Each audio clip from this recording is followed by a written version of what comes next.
اور نہایت رحم کرنے والا ہے۔ بے شک تیرا رب اس کے بعد، یعنی کسی بھی انسان کی، مسلمان کے گناہ کے بعد واپس پلٹنے اور توبہ کرنے کے بعد اللہ پاک کو وہ بہت ہی شفیق اور مہربان اور بخشنے والا پائے گا، اگر وہ سچے دل سے توبہ کرتا ہے، نادم ہوتا ہے اور اپنی اصلاح کرنا چاہتا ہے۔ تو یہی ان لوگوں کے لیے بھی اللہ تعالیٰ نے فرمایا کہ جن لوگوں نے توبہ کر کے اپنی ایمان کی تجدید کر لی تو ان کا معاملہ اللہ کے سپرد ہے، اور اللہ تعالیٰ وہ ہے جو بہت بخشنے والا اور انسانوں پر رحم کرنے والا ہے۔ لیکن وہ لوگ جو اس جرم پر اڑے رہے اور آخرت سے پہلے دنیا کی زندگی میں بھی ان کو ذلت نصیب ہوگی، اور پھر آخرت میں بھی اللہ کے غضب کے حقدار ہوں گے۔ اور اس کی سزا ان کو دنیا میں یہ ملی تھی کہ ان کا قتل عام ہوا تھا، آپس میں ہی ان کو حکم دیا گیا تھا۔ اس کی ڈیٹیل کچھ تو سورہ بقرہ میں آئی تھی، اور آگے جب آئے گی تو میں انشاءاللہ تعالیٰ وہاں پہ اور مزید بتاؤں گی۔ سورہ بقرہ میں ہم پڑھ چکے نا کہ آپس میں ہی ان کو کہا گیا تھا کہ ایک دوسرے کو قتل کریں۔ تو اس میں سے پھر اس قتل عام کے بعد صرف وہ لوگ بچے تھے کہ جنہوں نے توبہ کر لی تھی۔ اب وہ لوگ جو ہیں وہ رہ گئے تھے، اور وہ جو ہے اللہ سے معافی مانگ کے انہوں نے اپنے ایمان کی تجدید کر لی تھی۔ تو یہ ایک بہت بڑی آزمائش تھی اللہ تعالیٰ کی طرف سے اس قوم کی، اور اس آزمائش کی وجہ سے وہ پکڑ میں آ گئے، کیونکہ یہاں آ کر انہوں نے جب اللہ تعالیٰ کی طرف سے جو ان کو نجات، اور جو ان کو اللہ تعالیٰ کی طرف سے جو ان کو ایک موقع نیا زندگی گزارنے کا ملا تھا نا، غلامی کی زندگی سے نجات ملی تھی، اور ایک آزاد قوم کی حیثیت سے وہ اب ایک علاقے میں سفر کر رہے تھے، تو یہ بہت بڑی اللہ کی طرف سے ایک رحمت تھی ان کے اوپر۔ اور اس کے بعد ہی ان کا ایک امتحان تھا، ایک آزمائش تھی کہ ان کے دل میں ابھی بھی ایمان کی پختگی کا کیا حال ہے، اور وہ کس حد تک اللہ کی نعمتوں کے شکر گزار بندے ہیں۔ تو اندازہ یہ ہوا کہ بنی اسرائیل جو تھے ان میں ایمان کا جو درجہ ہونا چاہیے تھا وہ نہیں تھا، اور صرف 40 دن ان کے دور، اپنے پیغمبر کے دور ہو جانے سے وہ شرک میں پڑ گئے تھے۔ اب اس کے بعد اللہ تعالیٰ نے جو قصوروار تھے ان کو سزا ملی، اور پھر باقی لوگ جنہوں نے توبہ کر لی اللہ نے ان کی توبہ قبول کی۔ اس کے بعد آگے وَلَمَّا سَكَتَ، اور جب ٹھنڈا ہوا یا رک گیا، سکتہ بھی ہوتا ہے نا، رک جانا، یعنی ٹھنڈا ہو گیا، ان موسیٰ سے الغضب غصہ، اخذ الالواح، پکڑ لی اس نے تختیاں، وفی نسختہا، اور ان کی تحریر میں ہدم و رحمہ، ہدایت اور رحمت تھی، للذین، ان لوگوں کے لیے جو ہم لربہم، وہ اپنے رب سے یرہبون، وہ ڈرتے تھے۔ اب جب ان کا غصہ ٹھنڈا ہوا، یہ سارا مطلب لوگوں نے معافی مانگی، اور انہوں نے جو ہے اللہ تعالیٰ سے معافی مانگی، اور حضرت موسیٰ علیہ السلام سے بھی انہوں نے کہا کہ آئندہ ہم ایسا نہیں کریں گے، اور اس چیز سے ہم توبہ کرتے ہیں۔ تو پھر اب ان کا غصہ ٹھنڈا ہو گیا، یعنی جو غضب ناک ہو کر وہ جس طرح سے آئے تھے، تو لوگوں کی معافی کے بعد دیکھیں اگر کوئی معافی مانگتا ہے تو ویسے بھی انسان، اللہ تعالیٰ تو ہے ہی رحیم و کریم اور غفور، لیکن انسان بھی اگر کسی سے معافی مانگتا ہے تو دوسرے کے دل میں نرمی آ جاتی ہے۔ تو حضرت موسیٰ علیہ السلام کے دل میں بھی پھر بہرحال ان کی قوم تھی، ان کی امت تھی، تو ان کو غصہ ان کا ٹھنڈا ہو گیا، اور انہوں نے پھر وہ تختیاں جو انہوں نے ایک طرف ڈال دی تھیں، پھینک دی تھی، کہا جاتا ہے کہ وہ ٹکڑے ہو گئی تھیں، پھر ان ٹکڑوں کو جو ہے انہوں نے وہ جمع کیا، اور جب وہ پڑھ کے اپنی قوم کو سنایا تو اس میں اللہ تعالیٰ کی طرف سے ہدایت اور رحمت تھی، یعنی ہدایت بھی تھی ان کی زندگی کے معاملات کے لیے، ان کے آگے کہ جو زندگی کس طرح گزرے گی، اور اللہ کے احکامات کے مطابق کس طرح ان کو معاملات اور اپنے مسائل کو کس طرح حل کرنا ہے، وہ بھی تھی، اور اللہ کی طرف سے رحمت بھی تھی، یعنی اللہ کی رحمت کا وعدہ بھی تھا، ان کے لیے آسانیاں بھی تھیں۔ اب کیا ہوا؟ للذین، ان لوگوں کے لیے جو اپنے رب سے وہ ڈرتے تھے، یعنی جو لوگ اللہ کا خوف دل میں رکھتے تھے تو وہی اس پر یقین بھی کرتے تھے، ان کو یقین تھا اللہ پر۔ لیکن اب کیا ہوا فطرت نہیں بدلی ان کی. جب موسیٰ علیہ السلام نے تورات کے احکامات پڑھ کر سنائے تو انہوں نے کہا کہ ہم کیسے یقین کر لیں کہ یہ اللہ کی طرف سے ہی ہے. اس میں ہمیں مفسرین کی مختلف رائے ملتی ہیں، کیونکہ اللہ تعالیٰ اس میں فرما رہا ہے کہ وختارہ موسیٰ، اور منتخب کر لیا موسیٰ نے قومہ اپنی قوم سے 70 رجلاً 70 آدمیوں کو، 70 لیمیقاتنا ہماری ملاقات کے لیے. فلما پھر جب اخذتہم پکڑ لیا انہیں الرجفۃ زلزلے نے، قالا اس نے کہا ربی اے میرے رب، لا شئتا اگر تو چاہتا اہلکتہم ہلاک کر دیتا تو انہیں من قبل اس سے پہلے، وإیایا اور مجھے بھی، اتہلکنا کیا تو ہلاک کرتا ہمیں، بما بوجہ اس کے جو فعلا کیا، السفہاء کچھ بیوقوفوں نے، منا ہم میں سے، ان ہیا نہیں ہے یہ الا مگر فتنتک آزمائش تیری طرف سے، تدلو بہا من تشاء تو بھٹکاتا ہے اور گمراہ کرتا ہے ساتھ اس کے جسے تو چاہتا ہے، وتہدی من تشاء اور تو ہدایت دیتا ہے جسے تو چاہتا ہے، انتا تو ہی ہے ولینا سرپرست ہمارا، فاغفر پس بخش دے لنا ہمیں، ورحمنا اور رحم فرما ہم پر، وانت خیر الغافرین اور تو سب سے بڑھ کر بخشنے والا، سب سے بہتر بخشنے والا ہے، بلکہ تو ہی بخشنے والا ہے.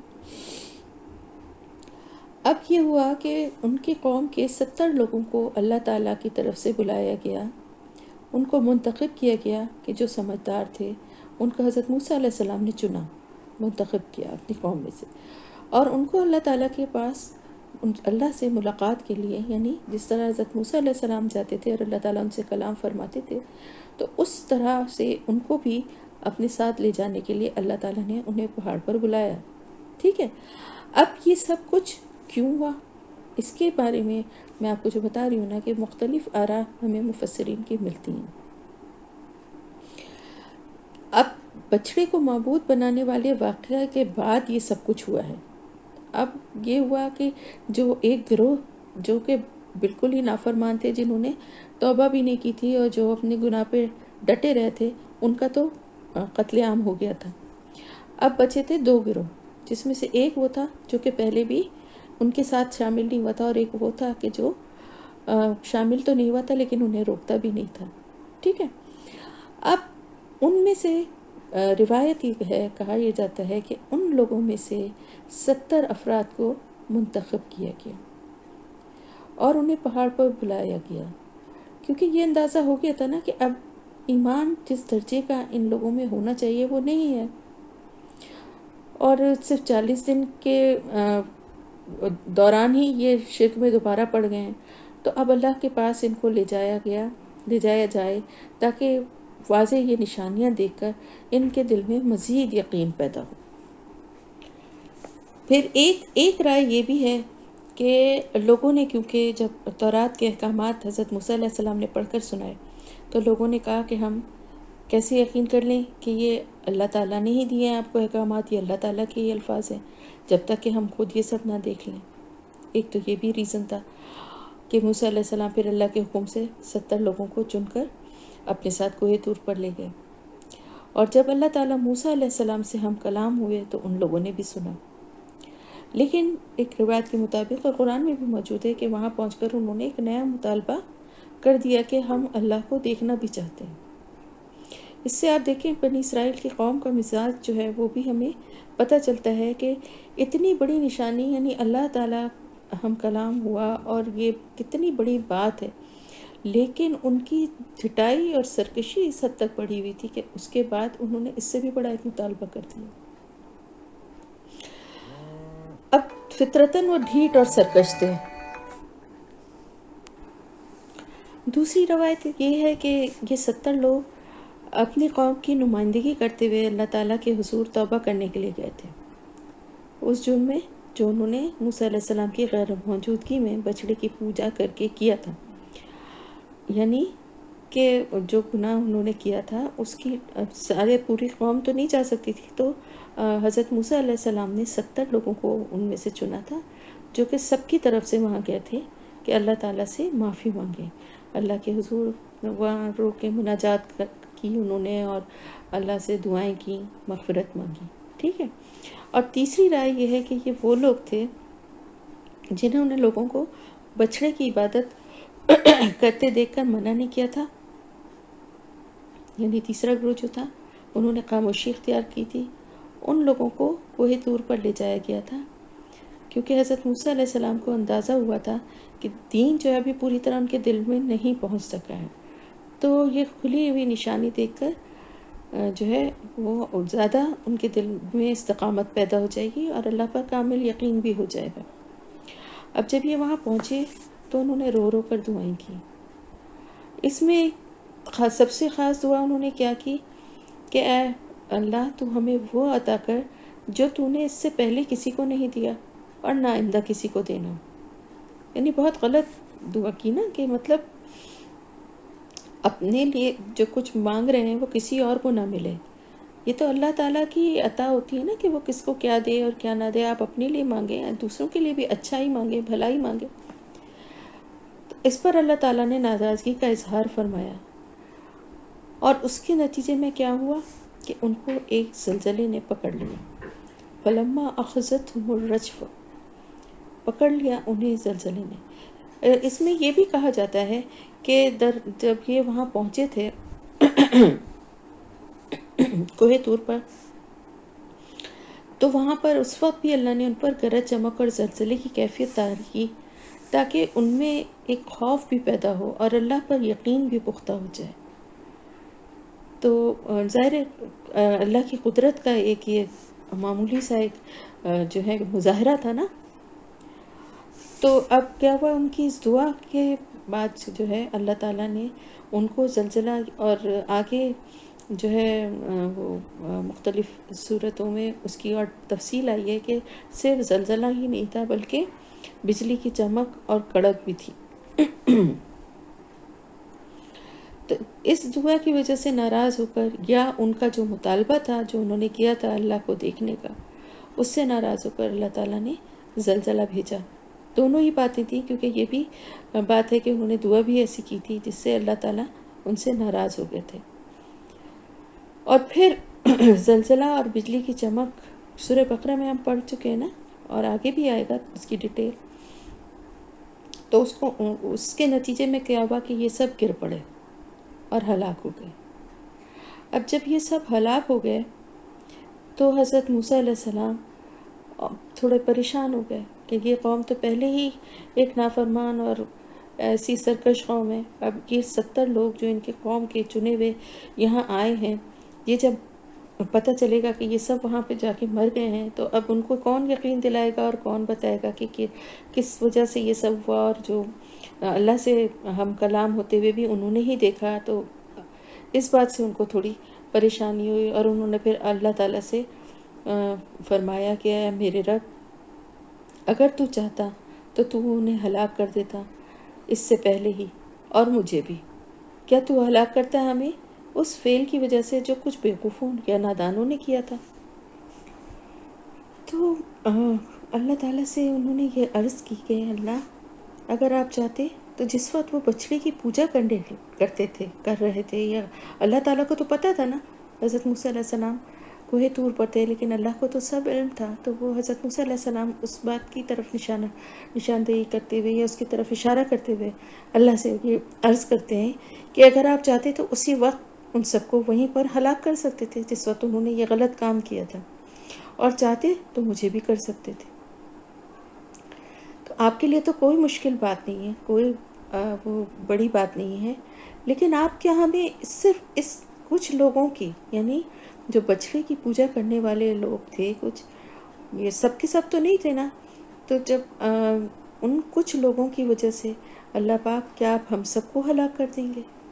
یہ تو ہماری آزمائش ہے اللہ کی طرف سے، یعنی کچھ بیوقوفوں نے، بیوقوف اور احمق لوگ ہی تھے جنہوں نے بچڑے کی پوجا کی، اور جنہوں نے انہیں نہیں روکا اس برے کام سے وہ بھی بیوقوف تھے، اور جنہوں نے اللہ کو دیکھنے کا مطالبہ کیا وہ بھی بیوقوف لوگ تھے۔ ان سب بیوقوفوں کی، نادانوں کی طرف اشارہ ہے۔ تو وہ حضرت موسیٰ علیہ السلام یہ فرما رہے ہیں کہ تو انہیں بھی ہلاک کر سکتا تھا اور مجھے بھی، پھر تو ان بیوقوفوں کی سزا ہمیں کیوں دے رہا ہے، جبکہ اب یہ اللہ تعالیٰ سے معافی مانگنے کے لیے آئے ہیں، اور بے شک تیری طرف سے یہ ایک بہت بڑی آزمائش تھی میری قوم کی، اور وہ اس کی پکڑ میں آ گئے ہیں، لیکن یہاں یہ تجھ سے معافی بھی مانگتے ہیں، اور یہاں اگر انہوں نے جو ایک نیا مطالبہ کیا اس کی بھی پھر وہ ظاہر ہے جب اللہ کی طرف سے اللہ کو کی طرف سے غضبناکی دیکھی تو وہ اس کی بھی معافی، یعنی گر گئے سجدے میں اور معافی مانگنے لگے، تو وہاں پہ جا کے بھی کوہ طور پہ بھی رو رو کے مناجات پڑھتے رہے اور دعائیں مانگتے رہے، مطلب لیکن اپنی فطرت کو نہیں بدل سکے، وہاں پر بھی جو ہے کسی نہ کسی بات سے اللہ کو ناراضی کیا۔ تو حضرت موسیٰ علیہ السلام فرما رہے ہیں کہ یہ تو ان بیوقوف اور نادان لوگ ہیں جو کہ اس طرح کی باتیں کرنے والے ہیں، اور کچھ لوگ ہیں ان کی وجہ سے تو کیا ہم سب کو ہلاک کر دے گا، اور یہ تو تیری آزمائش ہے، اور تو جس کو چاہتا ہے اس کو گمراہ کر دیتا ہے اور جس کو چاہتا ہے اسے ہدایت دیتا ہے۔ وہی والی بات جو بہت دفعہ میں آپ کو بتا بھی چکی ہوں، اور اب آپ لوگوں کو خود بھی سمجھ میں آ گئی ہوگی کہ اللہ تعالیٰ کسی کو گمراہ نہیں کرتا، اور نہ ہی اللہ تعالیٰ چاہتا ہے کہ کوئی گمراہ ہو، لیکن لوگ اپنی اعمال اور اپنی حرکتوں کی وجہ سے گمراہی کے راستے پہ چلتے ہیں، شیطان کے وسوسوں بہکاووں میں آ جاتے ہیں، اور پھر اللہ جسے چاہتا ہے اسے ہدایت دیتا ہے، تو وہ وہی لوگ ہوتے ہیں جو اللہ سے ہدایت اس کی مانگتے ہیں اور سیدھے راستے پہ چلنے کے لیے اللہ سے دعا بھی کرتے ہیں اور عمل بھی کرنے کی کوشش کرتے ہیں، تو پھر ان کو اللہ کی ہدایت نصیب ہوتی ہے۔ اور انہوں نے پھر ساتھ ہی اللہ تعالیٰ کی بڑائی کا اعتراف بھی کیا کہ تو ہی ہمارا سرپرست ہے، بس تو بخش دے ہمیں، یعنی صرف بخشش ہی نہیں مانگی بلکہ بخشش کے ساتھ ساتھ مغفرت کے ساتھ ساتھ رحمت بھی مانگی، اور تو سب سے بڑھ کر بخشنے والوں میں سے سب سے بڑھ کر بخشنے والا ہے۔ تو گناہ پر نادم ہو کر جب مغفرت مانگتے ہیں اور آگے آئندہ کسی بھی گمراہی یا فتنے سے بچنے کی بھی دعا کرتے ہیں، تو اس کے لیے ہمیں گناہ کے ساتھ ساتھ رحمت ضرور مانگنی چاہیے، تاکہ اللہ کی رحمت سے آئندہ بھی فتنوں سے اور وسوسوں سے اللہ کی حفاظت میں رہیں، کیونکہ گمراہی یا فتنے سے صرف اللہ کی رحمت ہی ہمیں بچا سکتی ہے۔ جب تک انسان زندہ ہے اس کے راہ سے بھٹکنے کا خطرہ موجود ہے، آخری سانس تک شیطان اپنی کوشش نہیں چھوڑتا، آخری سانس تک بہکانے کی بھٹکانے کی کوشش کرتا رہتا ہے۔ تو کیا کرنا چاہیے انسان کو؟ سب سے پہلے تو کبھی بھی اپنے نیک کاموں پر بہت اس کو اطمینان نہیں ہو جانا چاہیے، کبھی اپنی عبادت پر گھمنڈ نہیں ہونا چاہیے کہ میں بہت عبادت گزار یا بہت نیک ہوں، یا میں تو بڑی نیکی کے کام کر رہی ہوں، اور ان کاموں کی وجہ سے تو میں اللہ کی بڑی محبوب بندی یا بندہ بن چکا ہوں، اور اب میرا کوئی عمل مجھے نقصان نہیں پہنچائے گا۔ کیونکہ دیکھیں بعض دفعہ ساری نیکیوں کو غارت کرنے کے لیے ایک جو ہے نا عمل وہ کافی ہو جاتا ہے، کوئی ایسی زبان سے شرکیہ بات، کوئی ایسا تکبر، کوئی ایسی گناہ کی بات نکلتی ہے جو انسان کو زیرو پہ لے آتی ہے، تو اس سے خوف کھاتے ہوئے اللہ کی رحمت مانگتے رہنا چاہیے۔ جو کچھ بھی نیکی ہے اور جو کچھ بھی بھلائی کے کام کر رہے ہیں اس کو ہمیشہ تھوڑا سمجھنا چاہیے، اور وہ ہے بھی تھوڑا ہی۔ لوگوں نے پوری زندگیاں جنہوں نے وقف کر دی اپنی دین کے کاموں کے لیے، دین کے لیے، وہ بھی کبھی یہ بات نہیں سوچتے تھے کہ ہم نے بہت کوئی بڑا کام کیا ہے یا ہماری کوئی بہت بڑی نیکی ہے، بلکہ اس کو بھی کم ہی سمجھتے تھے۔ تو ہم تو کچھ بھی نہیں کرتے، کوئی ٹائم نہیں دیتے، کوئی ایسی نیکی نہیں ہے ہمارے پاس، تو ذرا سی چھوٹی چھوٹی نیکیوں، چھوٹے چھوٹے اپنے اچھے عمل پر بالکل بھی دل کو مطمئن نہیں کر لیں، بلکہ مستقل اپنی عبادتوں، اپنی نیکیوں کے باوجود اللہ سے استغفار بھی کرتے رہیں اور اس کی رحمت بھی مانگتے رہیں کہ اللہ پاک ہمارے دل کو تکبر سے، ریاکاری سے، شرک سے پاک رکھے، اور اللہ تعالیٰ ہمارے عمل کو اپنے لیے خالص کر لے، اور ہماری نیکیوں کو، ہمارے اچھے اعمال کو قبول فرما لے، اور ہمیں توفیق دے۔ یہ اللہ کی توفیق بہت بڑی چیز ہے کہ ہم اللہ سے جڑ جائیں، اس کی کتاب سے جڑ جائیں، اس کے رسول کی پیروی کرنے والے بن جائیں، آمین یا رب العالمین۔ تو ہمیشہ جو ہے وہ رحمت کے ساتھ ساتھ مغفرت ضرور مانگیں۔ وَاکْتُبْ لَنَا، اور لکھ دے ہمارے لیے، فی ہذہ الدنیا، اس دنیا میں، حسنہ، وفی الآخرتی، اور آخرت میں، انا ہدنا، بے شک ہم، رجوع کیا ہم نے، الیکا، تیری طرف، قالا، فرمایا، کس نے؟ اللہ تعالیٰ نے، عذابی، میرا عذاب، اصیبو، میں پہنچاتا ہوں، بھی، اس کو، من اشاء، جسے میں چاہتا ہوں، ورحمتی، اور رحمت میری، وسعت، چھائی ہوئی ہے، کل شیء، ہر چیز پر، فسأکتبها، پس ان قریب میں لکھ دوں گا اسے،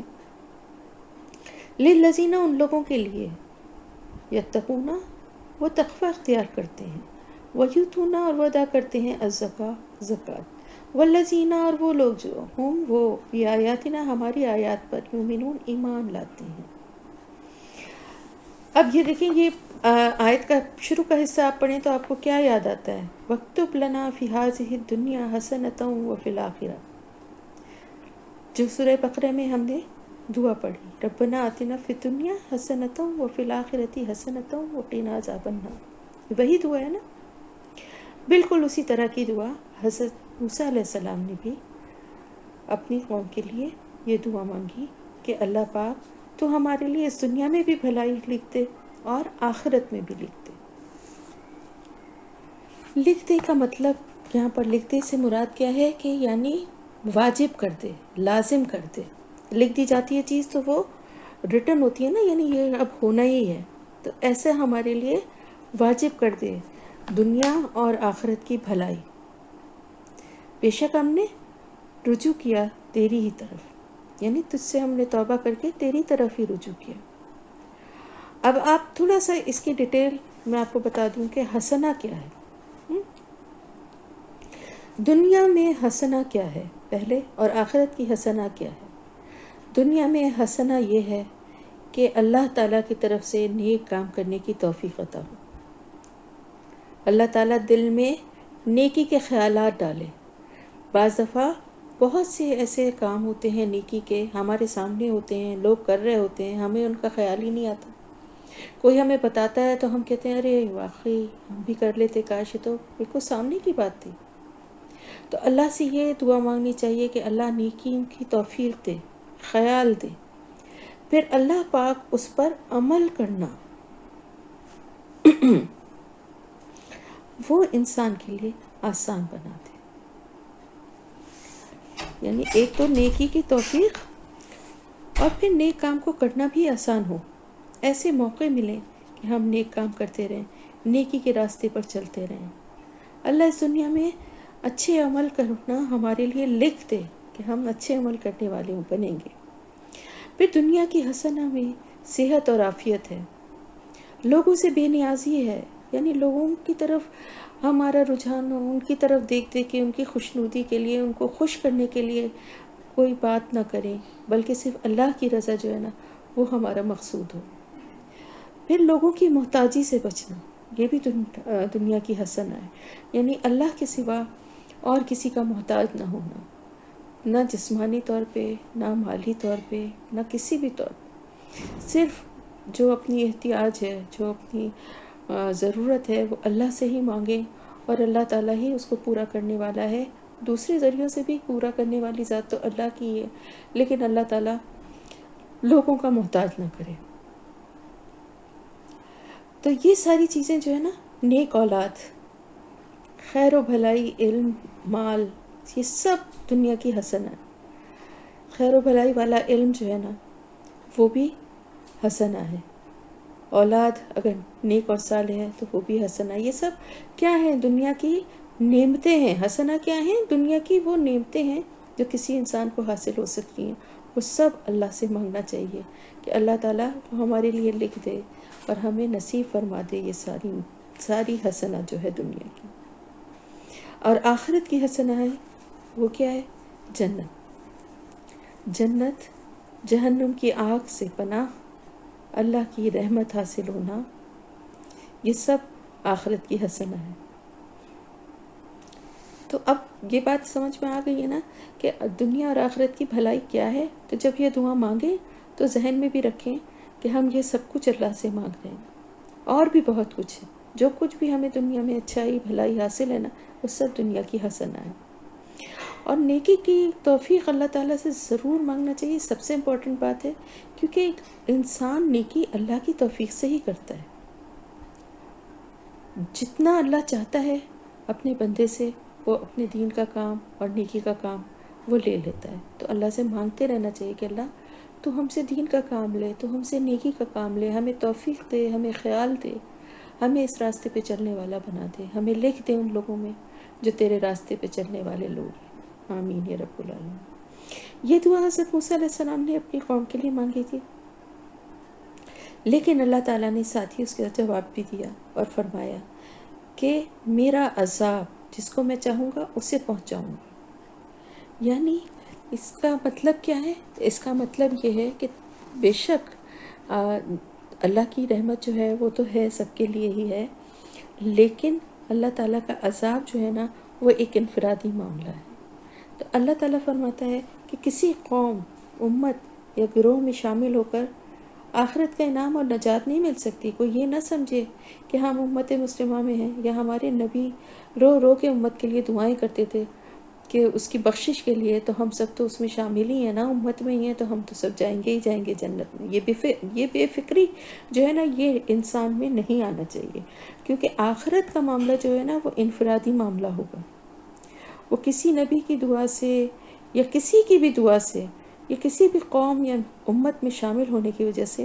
بخش نہیں دیے جائیں گے، جنت نہیں مل جائے گی۔ یہ عقیدہ، یہ نظریہ بالکل غلط ہے، اپنے آپ کو دھوکے میں رکھنا ہے۔ کیونکہ آپ صلی اللہ علیہ وسلم جو ہیں وہ دعا ضرور کرتے تھے اپنی امت کی بخشش کے لیے، لیکن جو لوگ دین پر قائم نہیں رہیں گے، جو لوگ آپ صلی اللہ علیہ وسلم کی پیروی نہیں کریں گے، تو ان تک اللہ کا یہ وعدہ نہیں پہنچے گا۔ اللہ تعالیٰ فرماتا ہے کہ یہ وعدہ سب کے لیے نہیں ہے، میں جسے چاہوں گا اسے عذاب دوں گا، لیکن ساتھ ہی ساتھ یہ بھی فرماتا ہے کہ میری رحمت ہر چیز پر چھائی ہوئی ہے۔ کیونکہ دعا یہ کی تھی کہ لکھ لے، تو لکھ دے ہمارے لیے، تو اللہ تعالیٰ جواب میں اللہ تعالیٰ فرماتا ہے کہ میں اپنی رحمت کو ان لوگوں کے لیے لکھ دوں گا، یعنی جن مانگی تو سب کے لیے ہے نا، لیکن میں صرف ان لوگوں کے لیے لکھ دوں گا۔ کنڈیشنز بھی بتا دیں، وہ کوالٹیز بھی بتا دیں کہ جو جن میں یہ کوالٹیز ہوں گی ان تک اللہ کا یہ وعدہ پہنچے گا، ان کے لیے اللہ کی یہ رحمت لکھ دی گئی ہے۔ اور وہ کیا کوالٹیز ہیں؟ وہ کوالٹیز یہ ہیں کہ وہ تقوی اختیار کرنے والے ہوں، سب سے پہلے والے، سب سے بڑی بات، جو ڈرتے ہوں اللہ سے، گناہ کے کام کرتے ہوئے اللہ کا خوف دل میں رکھتے ہوں، بچتے ہوں برائیوں سے، اور جو زکوٰۃ ادا کرتے ہوں، بدن کی بھی اور مال کی بھی۔ ہم زکوٰۃ تو صرف وہی سمجھتے ہیں نا جو سال میں ایک دفعہ ہم مال پہ دیتے ہیں، لیکن بدن کی بھی زکوٰۃ ہے۔ بدن کی زکوٰۃ کیا ہے؟ روزہ، اور ساتھ ہی ساتھ اپنا جسمانی تزکیہ، اپنے کو شرک سے پاک رکھنا، برے اخلاق سے، منفی خیالات سے پاک رکھنا،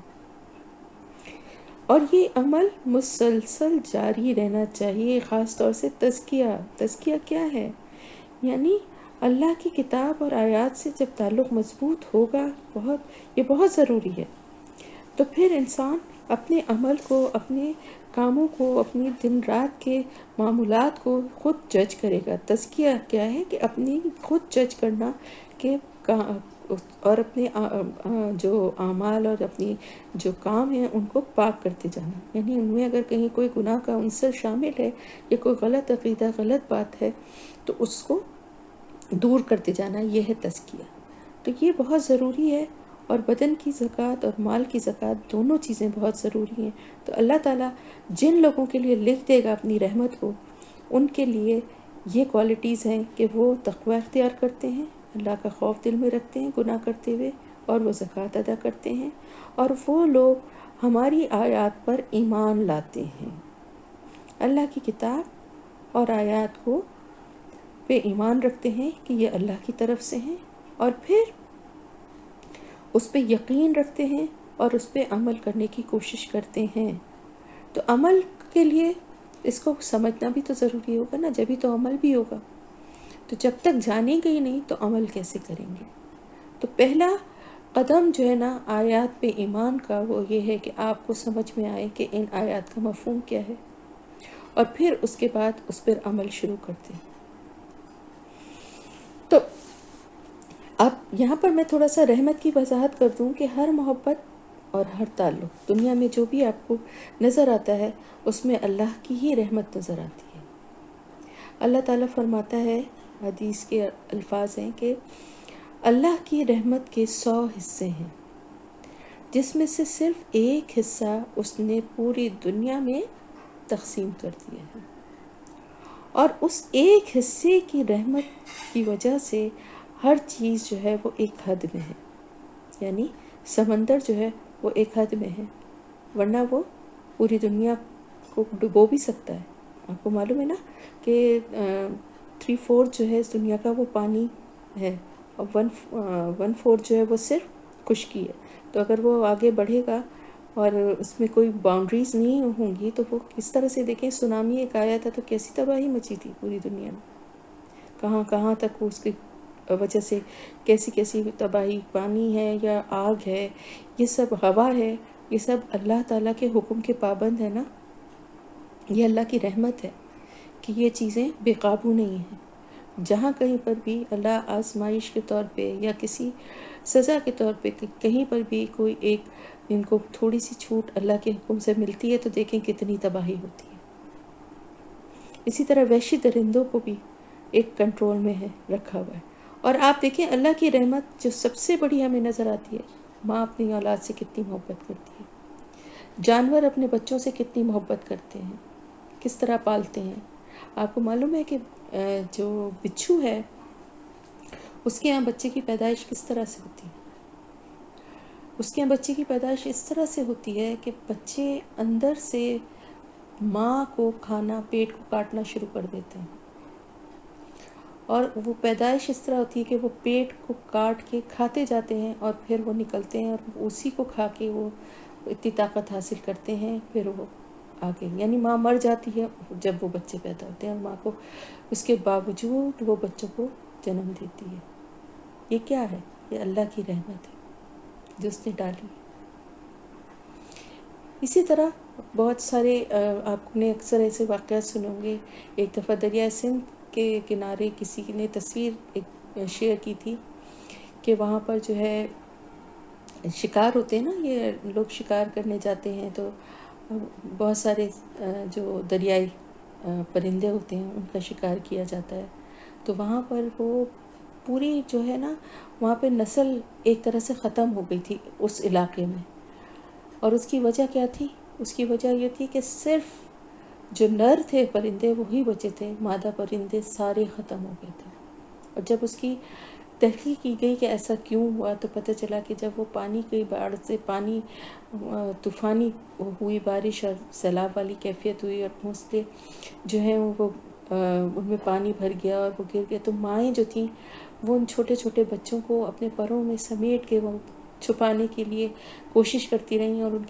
ان کو بچانے کے لیے وہ تو مرے ہی مرے، وہ بھی ساتھ میں مر گئیں، لیکن اپنے بچوں کو چھوڑ کے وہ اڑی نہیں۔ نر تو اڑ گئے لیکن وہ اپنے بچوں کو لے کر وہاں بیٹھی رہیں، اور وہ ساری جو ہے وہ ایک پوری نسل ان کی جو ہے وہ ختم ہو گئی۔ تو یہ محبت کس نے ڈالی ہے؟ یہ اللہ کی رحمت کی محبت ہے، وہ ایک حصہ،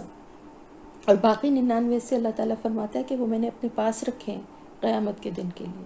اور قیامت کے دن کے لیے بھی ایک روایت ہے کہ اللہ پاک کی رحمت قیامت کے دن ایسی برس رہی ہوگی ہر طرف کہ ایک لمحے کو شیطان بھی سر اٹھا کے دیکھے گا کہ شاید میں بھی بخش دیا جاؤں۔ لیکن آپ کو معلوم ہے نا کہ شرک اور تکبر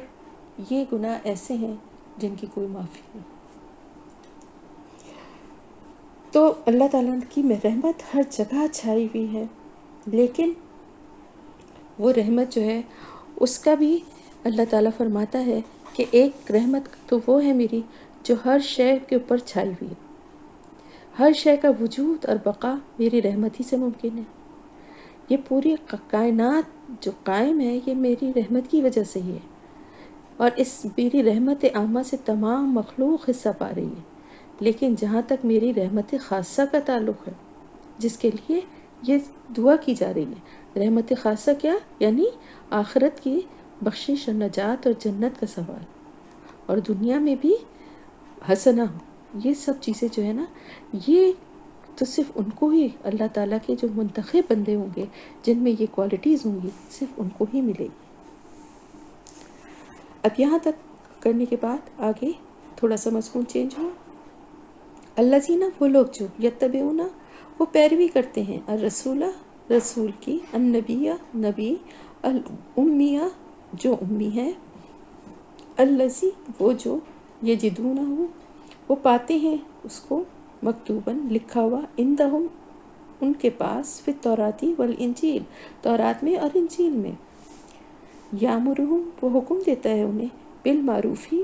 نیکی کا، وینہاہم، اور وہ روکتا ہے انہیں، عن المنکری، برائی سے، منکر سے، ویحل، اور وہ حلال کرتا ہے، لہم الطیبات،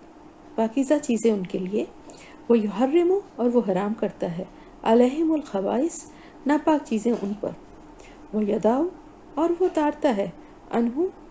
ان کے بوجھ، والاغلال، اور طوق، التی، وہ جو، کانت، تھے وہ، علیہم، ان پر۔ اب یہاں پر بات یہ آئی کہ اللہ تعالیٰ نے یہاں پر دوبارہ تمام انسانیت کو، خاص طور سے مسلمانوں کے لیے یہ آیات ہیں کہ ان کے لیے بھی اور اہل کتاب کے لیے بھی، کہ اب جو اس وقت جو شرط تھی وہی شرط آج بھی ہے۔ تمام پیغمبر جو آئے انہوں نے بھی حضرت محمد صلی اللہ علیہ وسلم کی آنے کی خبر دی، خاص طور سے دونوں کتابوں میں آپ کی نشانیاں موجود ہیں۔ تو بنی اسرائیل کو بھی اب کیا کہا گیا، یہاں پر بنی اسرائیل مخاطب ہیں، اور بالخصوص اور بلام ہم سب مسلمان، کہ حضرت محمد صلی اللہ علیہ وسلم کی اتباع کی دعوت دی جا رہی ہے، کہ جو شرط موسیٰ علیہ السلام کے زمانے میں عائد کی گئی تھی وہی آج بھی ہے،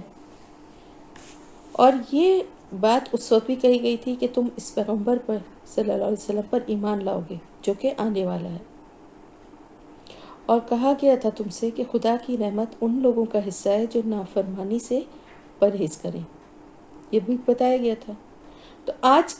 تمہیں جب کچھ جاننے کے بعد جب پتہ چل گیا ہے کہ آپ صلی اللہ علیہ وسلم ہی اللہ کے رسول ہیں، اللہ کی طرف سے آئے ہیں، تو اب سب سے بڑی نافرمانی یہی ہے کہ جس پیغمبر کو اللہ نے منتخب کر کے بھیجا ہے اس کی رہنمائی تسلیم نہ کی جائے۔ تو جب تک تم اس کی نافرمانی کرتے رہو گے تو تقوی کی جڑ ہی نہیں قائم ہو سکتی۔ تقوی کہاں سے آئے گا؟ اب تم چاہے کتنا ہی تقوی اختیار کرو، زکوٰۃ ادا کرو، جسمانی، مالی، جو بھی، کتنی بھی خیرات کرو، نظر و نیاز کرو، تم اللہ کی رحمت کے حقدار نہیں ہو سکتے، کیونکہ اللہ کی رحمت صرف ان لوگوں کے لیے لکھی گئی ہے جو اللہ کی آیات پر ایمان لائیں۔ تو آج جو آیات اس پیغمبر پر نازل ہو رہی ہیں ان کا انکار کر کے تم کس طرح آیات الہی کے ماننے والے بن سکتے ہو؟ لہٰذا جب تک تم ان پر ایمان نہیں لاؤ گے یہ آخری شرط کبھی بھی پوری نہیں ہوگی۔ ہے تھا نا، وہم بآیاتنا یؤمنون، وہ ہماری آیت پر ایمان رکھتے ہیں۔ تو اب یہاں پہ بنی اسرائیل سے خاص طور سے یہ بات کہی جا رہی ہے کہ تم لوگ رسول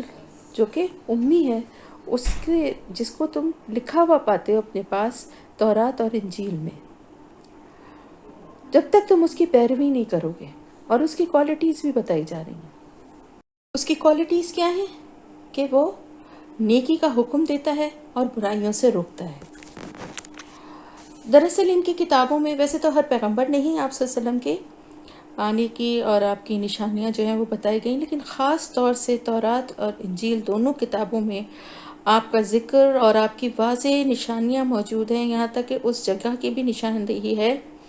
کہ جہاں پر آپ کی بعثت ہوگی اور آپ ہجرت کر کے آئیں گے۔ اسی لیے یہود جو تھے وہ مدینہ میں، جو کہ اس وقت یثرب تھا، وہاں پر آ کر آباد ہو گئے تھے، بس گئے تھے، کیونکہ ان کو یہی اپنی کتابوں سے جو ہے یہ اشارے ملے تھے کہ اس سرزمین کے کہ جہاں پر جو ہے آخری نبی جو ہے وہ آئے گا. اور اس آخری نبی کی کیا اللہ پاک نے کیا خوبی اور نشانی بتائی کہ وہ امی ہے. دراصل کیا تھا کہ یہ یہودی جو ہیں یہ اپنے آپ کے آگے ہر ایک کو دوسری تمام قوموں کو امی کہا کرتے تھے، یعنی جو لکھنا پڑھنا نہیں جانتے، کیونکہ یہ صاحب کتاب تھے. امی دراصل امی کا لفظی مفہوم یہ ہے کہ جس نے کہ سوائے اپنی ماں کے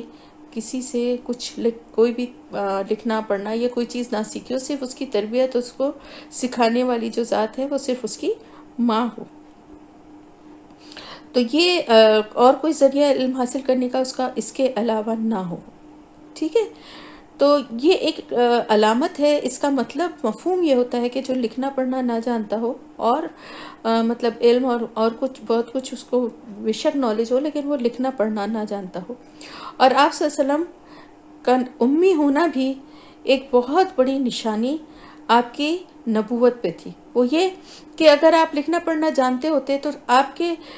نہ جاننے پر بہت طرح کے آپ کے اوپر شروع میں کوشش کی گئی کہ الزام لگائے جائیں کہ آپ کو کس نے سکھا دیا یا کسی نے لکھا ہوا آپ کو پڑھ کے سنا دیا. تو اگر آپ لکھنا پڑھنا جانتے ہوتے تو کہتے کہ شاید خود ہی لکھ دیا. یہ بھی ایک اعتراض ہوتا. تو آپ صلی اللہ علیہ وسلم کو نبی الامی کہا گیا ہے، اور پھر یہ بھی کہا کہ اپنی کتابوں میں تورات اور انجیل میں وہ ان کی نشانیاں لکھی ہوئی پاتے ہیں، جس میں سب سے بڑی نشانی یہی ہے کہ وہ برے کاموں سے روکے گا اور نیکیوں کا حکم دے گا. حضرت سفیان جو بعد میں ایمان لائے، اس وقت تک ایمان نہیں لائے تھے، ہرقل روم کے پاس دربار میں جب گئے اور جا کے انہوں نے جب حضور صلی اللہ علیہ وسلم کے خلاف کچھ لوگ جب وہاں پہنچ گئے تھے اور انہوں نے ان کی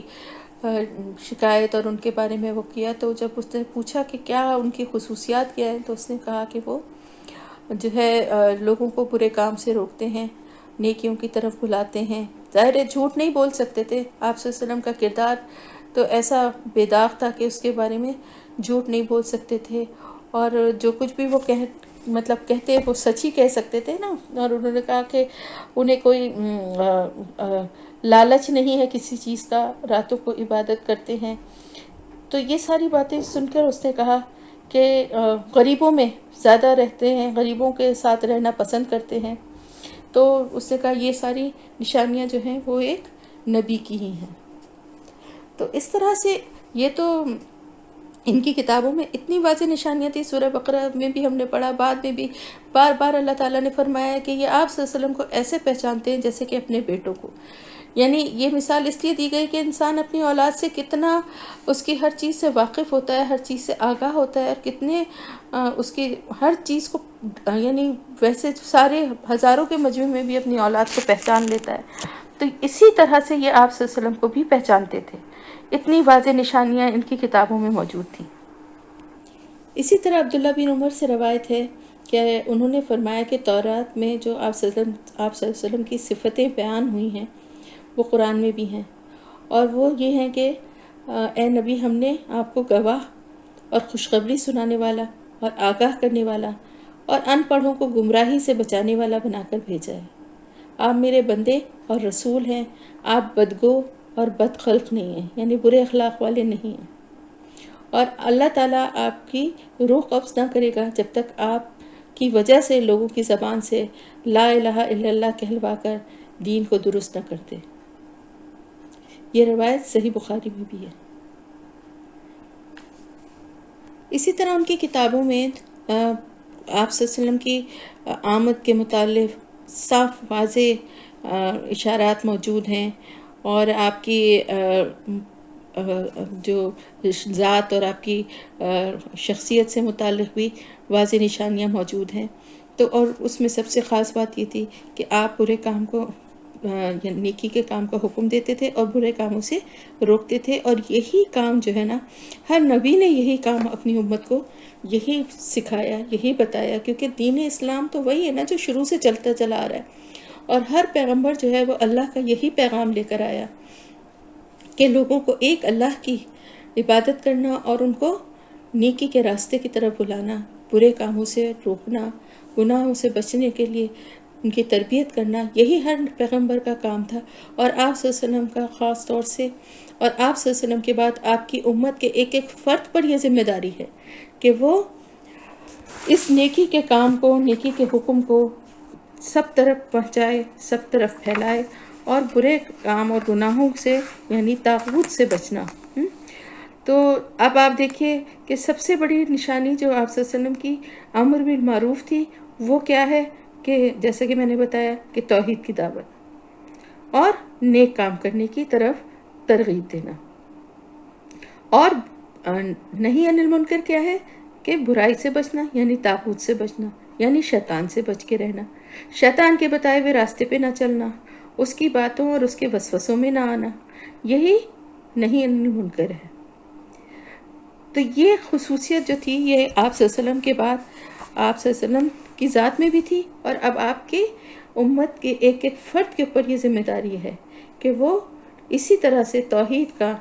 اللہ کی وحدانیت کا پیغام دوسروں تک پہنچائے، انہیں نیکی کی طرف بلائے، اور انہیں برے اور گناہ کے کاموں سے باز آنے کے لیے ان کو نیکی کی ہدایت کرے، ٹھیک ہے۔ اور اس کے علاوہ دوسرا کیا تھا آپ صلی اللہ علیہ وسلم کا اہم مشن، کہ وہ حلال کرتا ہے، وَيُحِلُّ لَهُمُ الطَّيِّبَاتِ، اور وہ حلال کرتا ہے ان کے لیے پاکیزہ چیزیں، اور حرام کرتا ہے ان پر خبائث یا بری چیزیں، ناپاک چیزیں۔ اب کیا ہوا کہ آپ صلی اللہ علیہ وسلم جو تھے نا، یہ دین جو ہے نا یہ اللہ کی بہت بڑی رحمت ہے، اور آپ صلی اللہ علیہ وسلم جو تھے وہ رحمت للعالمین، اللہ نے آپ کو بنا کے بھیجا تھا، اور آپ کے ذریعے سے اللہ تعالیٰ نے جو پچھلی شریعت جو تھی ان میں جو سختیاں تھیں، جو سخت قوانین تھے، ان سختیوں کو آسانی میں بدلا، اور بہت سے ایسی پاکیزہ اور جائز حلال چیزیں تھیں جو ان کی نافرمانیوں، ان کی سرکشی کی وجہ سے ان پہ حرام کر دی گئی تھیں، ان کو دوبارہ سے حلال کیا گیا۔ جیسے کہ آپ دیکھیں بنی اسرائیل میں کیا تھا کہ جان کے بدلے جان، جیسے کہ اسلام میں بھی ہے نا، لیکن اسلام میں کیا ہے، دیت دے دی جاتی ہے، دیت دے دیتے ہیں، تو دیت دینے کے بعد یعنی ایک طرح سے وہ اس کا کفارہ ہوتا ہے، جو قیمت اور جو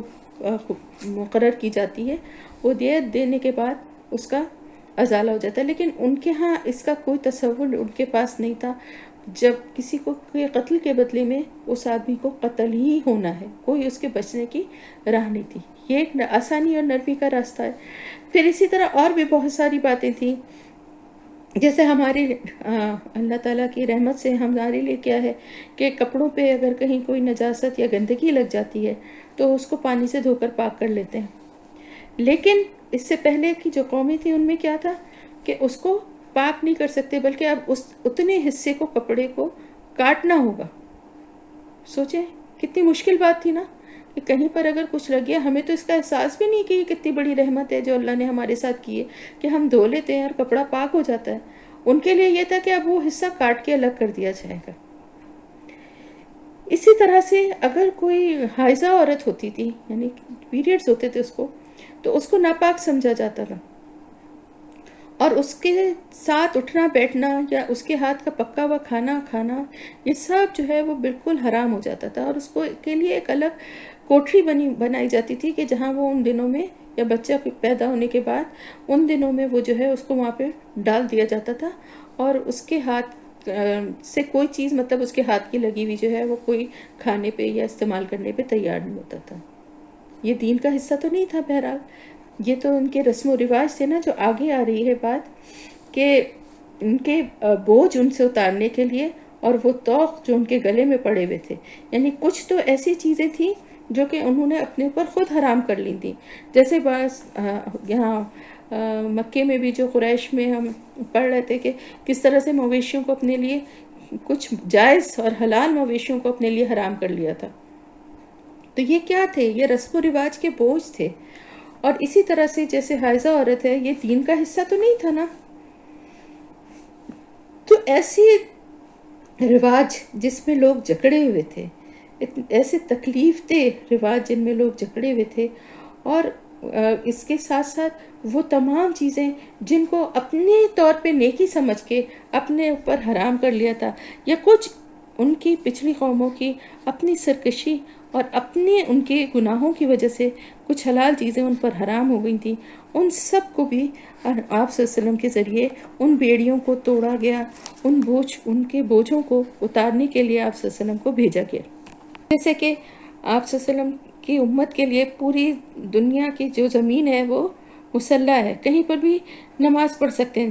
لیکن ان کے لیے کیا تھا، ایک مخصوص جگہ تھی جہاں پر جا کر ہی انہیں صرف عبادت کی جاتی تھی، اور وہ وہیں کر سکتے تھے، ہر جگہ نہیں کر سکتے تھے اپنی عبادت۔ پھر یہ کہ بنی اسرائیل میں کیا قاعدہ تھا کہ جب کسی سے کوئی گناہ ہو جاتا تھا تو اس کے گھر کے دروازے یا دیوار پر جو ہے نا اس کا گناہ اور اس کی سزا اللہ تعالیٰ کی طرف سے لکھی ہوئی آ جاتی تھی، اور وہی سزا اس کو دی جاتی تھی۔ لیکن اللہ تعالیٰ نے اب ہم سب کے لیے اللہ کی کتنی بڑی رحمت ہے کہ وہ ہمارے گناہوں کا پردہ دنیا میں بھی رکھتا ہے، اور سزائیں جو ہیں وہ بھی مخصوص ہیں جن جرائم کی وہ بتا دی گئی ہیں۔ تو اس میں بھی جہاں پر جس جگہ پر یعنی بھول چوک یا غلطی ہے اس کا بھی مارجن رکھا گیا ہے، جبکہ پہلے کی ان کی قوموں کے لیے کیا تھا کہ جو بھی چاہے بھول چوک سے ہو چاہے جان بوجھ کے ہو اس کی وہی سزا ہوا کرتی تھی۔ اسی طرح سے کچھ چیزیں جو کہ سود اور یہ جو سور کا گوشت جو سب کے لیے ہی حرام، وہ شروع سے ہی حرام تھی، وہ ابھی بھی حرام ہے۔ یہاں پر صرف بات ان چیزوں کی ہو رہی ہے کہ جو ان کے اپنی ہی سختیوں اور اپنی ہی نافرمانیوں کی وجہ سے ان پر حرام کی گئی تھی، یا پھر وہ خود اس کو دین کا حصہ سمجھ کے کسی نیکی کا کام سمجھ کے حلال چیزوں کو انہوں نے حرام بنا لیا تھا۔ اور پھر ساتھ ہی ساتھ کچھ ایسے رسم و رواج تھے جس میں وہ لوگ جکڑے ہوئے تھے، جیسے کہ میں نے بتایا کہ مویشیوں کو حرام اور حلال کرنے کے علاوہ اور بھی بہت سے رسم و رواج تھے کہ کس طریقے سے خانہ کعبہ کے طواف کے لیے بھی کیا کچھ انہوں نے اپنے رواج بنائے ہوئے تھے، اور اس طرح سے اور بہت ساری چیزیں تھیں، بہت سارے ایسے رسم و رواج تھے۔ جاگیردارانہ نظام تھا، ظلم تھا، غلاموں پہ سختی اور بہت زیادہ ظلم تھا، عورتوں اور کمزوروں پہ، بچوں پہ، ان سب کے حقوق، وہ سارے بوجھ، وہ ساری بیڑیاں جو کہ اس سے پہلے چلی آ رہی تھیں، آپ صلی اللہ علیہ وسلم کی ذات کے ذریعے اللہ تعالیٰ نے ان سب سے نجات دلا دی، ان سب کو توڑ دیا، ان بیڑیوں کو۔ مال غنیمت جو ہے وہ اس سے پہلے کی قوموں پر وہ حلال نہیں تھا، بلکہ مال غنیمت کو جلا دیا جاتا تھا، اس کو استعمال نہیں کیا جا سکتا تھا۔ یہ سب مشکل قوانین تھے،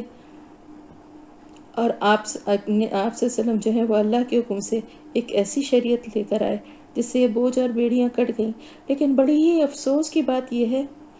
کہ دوبارہ سے یہ بوجھ اور بیڑیاں مسلمانوں نے اپنے اوپر خود لاد لی، مختلف بہانوں سے، مختلف موقعوں سے، کہیں نیکی کے کام سمجھ کر اور کہیں پر اپنی خود ساختہ مرضی سے چیزوں کو حرام اور حلال کر کے بہت سارے ایسے قوانین بنا لیے، شادی بیاہ کے رسم و رواج تکلیف دہ بنا دیے، مرنے جینے کے موقع پر بھی نہیں چھوڑا، بلکہ اس کو بھی ایک اتنا مشکل مرحلہ بنا دیا کہ انسان قریب لوگ یہ سوچتے ہیں کہ خدا نخواستہ کوئی مر بھی جائے تو وہ بیچارے پریشان ہوتے ہیں کہ کس طرح سے لوگوں کو کھلائیں اور کس طرح سے یہ ساری رسومات ادا کریں۔ اسی طرح شادی بیاہ کے موقع پر اور دوسری جو بھی موقع تھے، کچھ تاریخوں کو مخصوص کر لیا، ان کی عبادتوں کو مخصوص کر لیا۔ کہاں سے لائی یہ سند؟ کس نے ان کو یہ چیزیں بتائی ہیں؟ اپنے طور پہ دن منانا شروع کر دیے، اپنے طور پہ راتیں منانا شروع کر دیں۔ یہ سب چیزوں سے نجات دینے کے لیے تو آپ صلی اللہ علیہ وسلم آئے تھے، لیکن افسوس، صد افسوس کہ مسلمان دوبارہ اسی گمراہی، اسی بیڑیوں کے جکڑے ہوئے معاشرے اور ماحول کو پسند کرتے ہوئے دوبارہ اپنے اوپر وہی لاد رہے ہیں۔ تو اللہ تعالیٰ نے تو اپنی رحمت سے حضور صلی اللہ علیہ وسلم کے ذریعے یہ ساری بوجھ اور بیڑیاں اتار دی تھیں۔ فالذین، بس وہ لوگ جو آمنو ایمان لائے، یہی اس پر، وعزروہ، اور انہوں نے عزت دی، قوت دی، احترام کیا۔ کون ہے یہ وہ لوگ؟ جو کہ ایمان لانے والے، جو صحابہ کرام، انہوں نے کس کو قوت دی؟ آپ صلی اللہ علیہ وسلم کو، اور آپ صلی اللہ علیہ وسلم کے ذریعے سے اس دین کو۔ وَنَصَرُوهُ، اور انہوں نے مدد کی اس کی۔ وَاتَّبَعُوا، اور انہوں نے پیروی کی، النور، نور کی، اس نور کی، کون سا نور تھا وہ؟ قرآن، الذی، وہ جو انزل معہ، نازل کیا گیا ساتھ اس کے، اولئک هم المفلحون،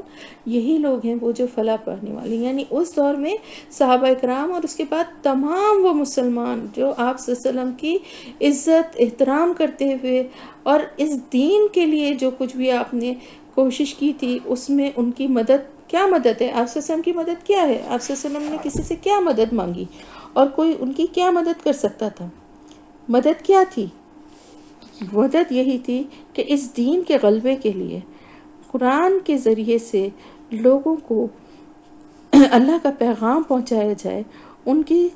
دلوں کی صفائی کی جائے، ان میں خدا کا خوف پیدا کیا جائے، انہیں آخرت کے دن کا خوف ان کے دلوں میں ڈالا جائے، برے کاموں سے ان کو ڈرایا جائے، بچنے کی ترغیب دی جائے، نیکی کے کام کرنے کے لیے ان کو اکسایا جائے. یعنی ایک منظم اور ایک تربیت تھی جو آپ صلی اللہ علیہ وسلم کر رہے تھے. اور آج بھی جو چاہتا ہے آپ صلی اللہ علیہ وسلم کی مدد کرنا، وہ مدد کرنے کا صحیح طریقہ یہی ہے جو اس نور کی پیروی کرنے کا طریقہ ہے. جو بھی اس راستے پہ چلے گا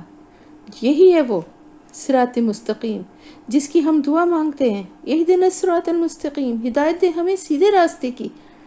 تو یہی سیدھا راستہ ہے جس پہ ہم خود چلیں اور اس پہ چلنے کے بعد ہم لوگوں کو بھی اس راستے کی طرف لے کر آئیں. تو یہی دین کے لیے مدد ہے، یہی آپ صلی اللہ علیہ وسلم کی مدد ہے. تو صحابہ کرام جو تھے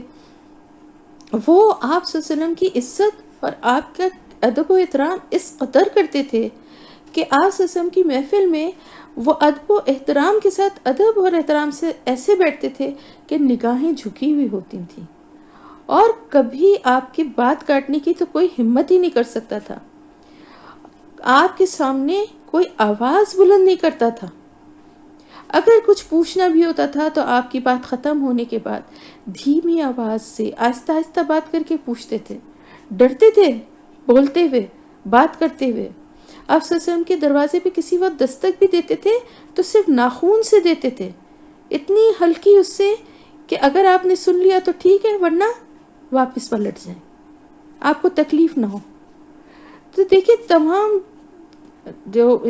صحابہ کرام کا جو رویہ اور جو ان کی جو محبت تھی نا، وہی جو ہے نا وہ دین کی بنیادی شرط ہے. تو آپ یہ سمجھ لیں کہ آپ حضور صلی اللہ علیہ وسلم کی اطاعت یا پیروی جو ہے، دین جو ہے نا ہمارا، اس میں اللہ تعالیٰ کو ایک ماننے کے بعد رسول اللہ صلی اللہ علیہ وسلم کو اللہ کا بندہ اور رسول ماننا ہماری ایمان کا حصہ ہے نا. تو وہ کس طرح سے ماننا ہے؟ وہ اس طرح سے ماننا ہے کہ آپ صلی اللہ علیہ وسلم کی عزت بھی کی جائے اور آپ سے محبت بھی کی جائے، دونوں چیزیں کی جائیں. تو عزت کس طرح کی جائے کہ آپ صلی اللہ علیہ وسلم کی بات کے آگے کسی کی بات کی اہمیت نہیں ہے. اگر کہیں پر جو ہے کوئی ایسی بات ہو رہی ہے، کوئی بحث ہو رہی ہے یا کوئی بات ہو رہی ہے اور اس میں کوئی حدیث یا کوئی ایسا ریفرنس دے دے جو آپ صلی اللہ علیہ وسلم کی سنت سے ثابت ہوتا ہے، تو وہیں چپ ہو جائے،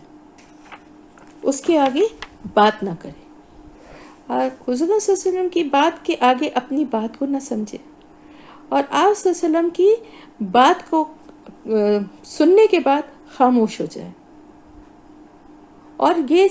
دل میں بھی یہی سمجھے کہ آپ صلی اللہ علیہ وسلم کی بات جو ہے وہ حرف آخر ہے ہمارے لیے. اللہ کی بات، ہمارے رسول جو ہے نا وہ ہمارے لیے سب سے بڑی کسوٹی ہیں. ہم ان کے جتنے بات کو مانیں گے، جتنا سمجھیں گے ان کو، اتنا ہی زیادہ ہم دین پر عمل کرنے والے بنیں گے. تو ہمیں اب کیا پتہ چلا کہ آپ صلی اللہ علیہ وسلم پر ایمان لانے کے دو بنیادی تقاضے ہیں. پہلا یہ کہ آپ صلی اللہ علیہ وسلم کی اطاعت کی جائے، جہاں پر بھی آپ کی بات، اب آپ موجود نہیں ہیں تو آپ کی حدیث یا آپ کی سنت کی کوئی بات آئے سامنے تو فوراً سر تسلیم خم کر دے،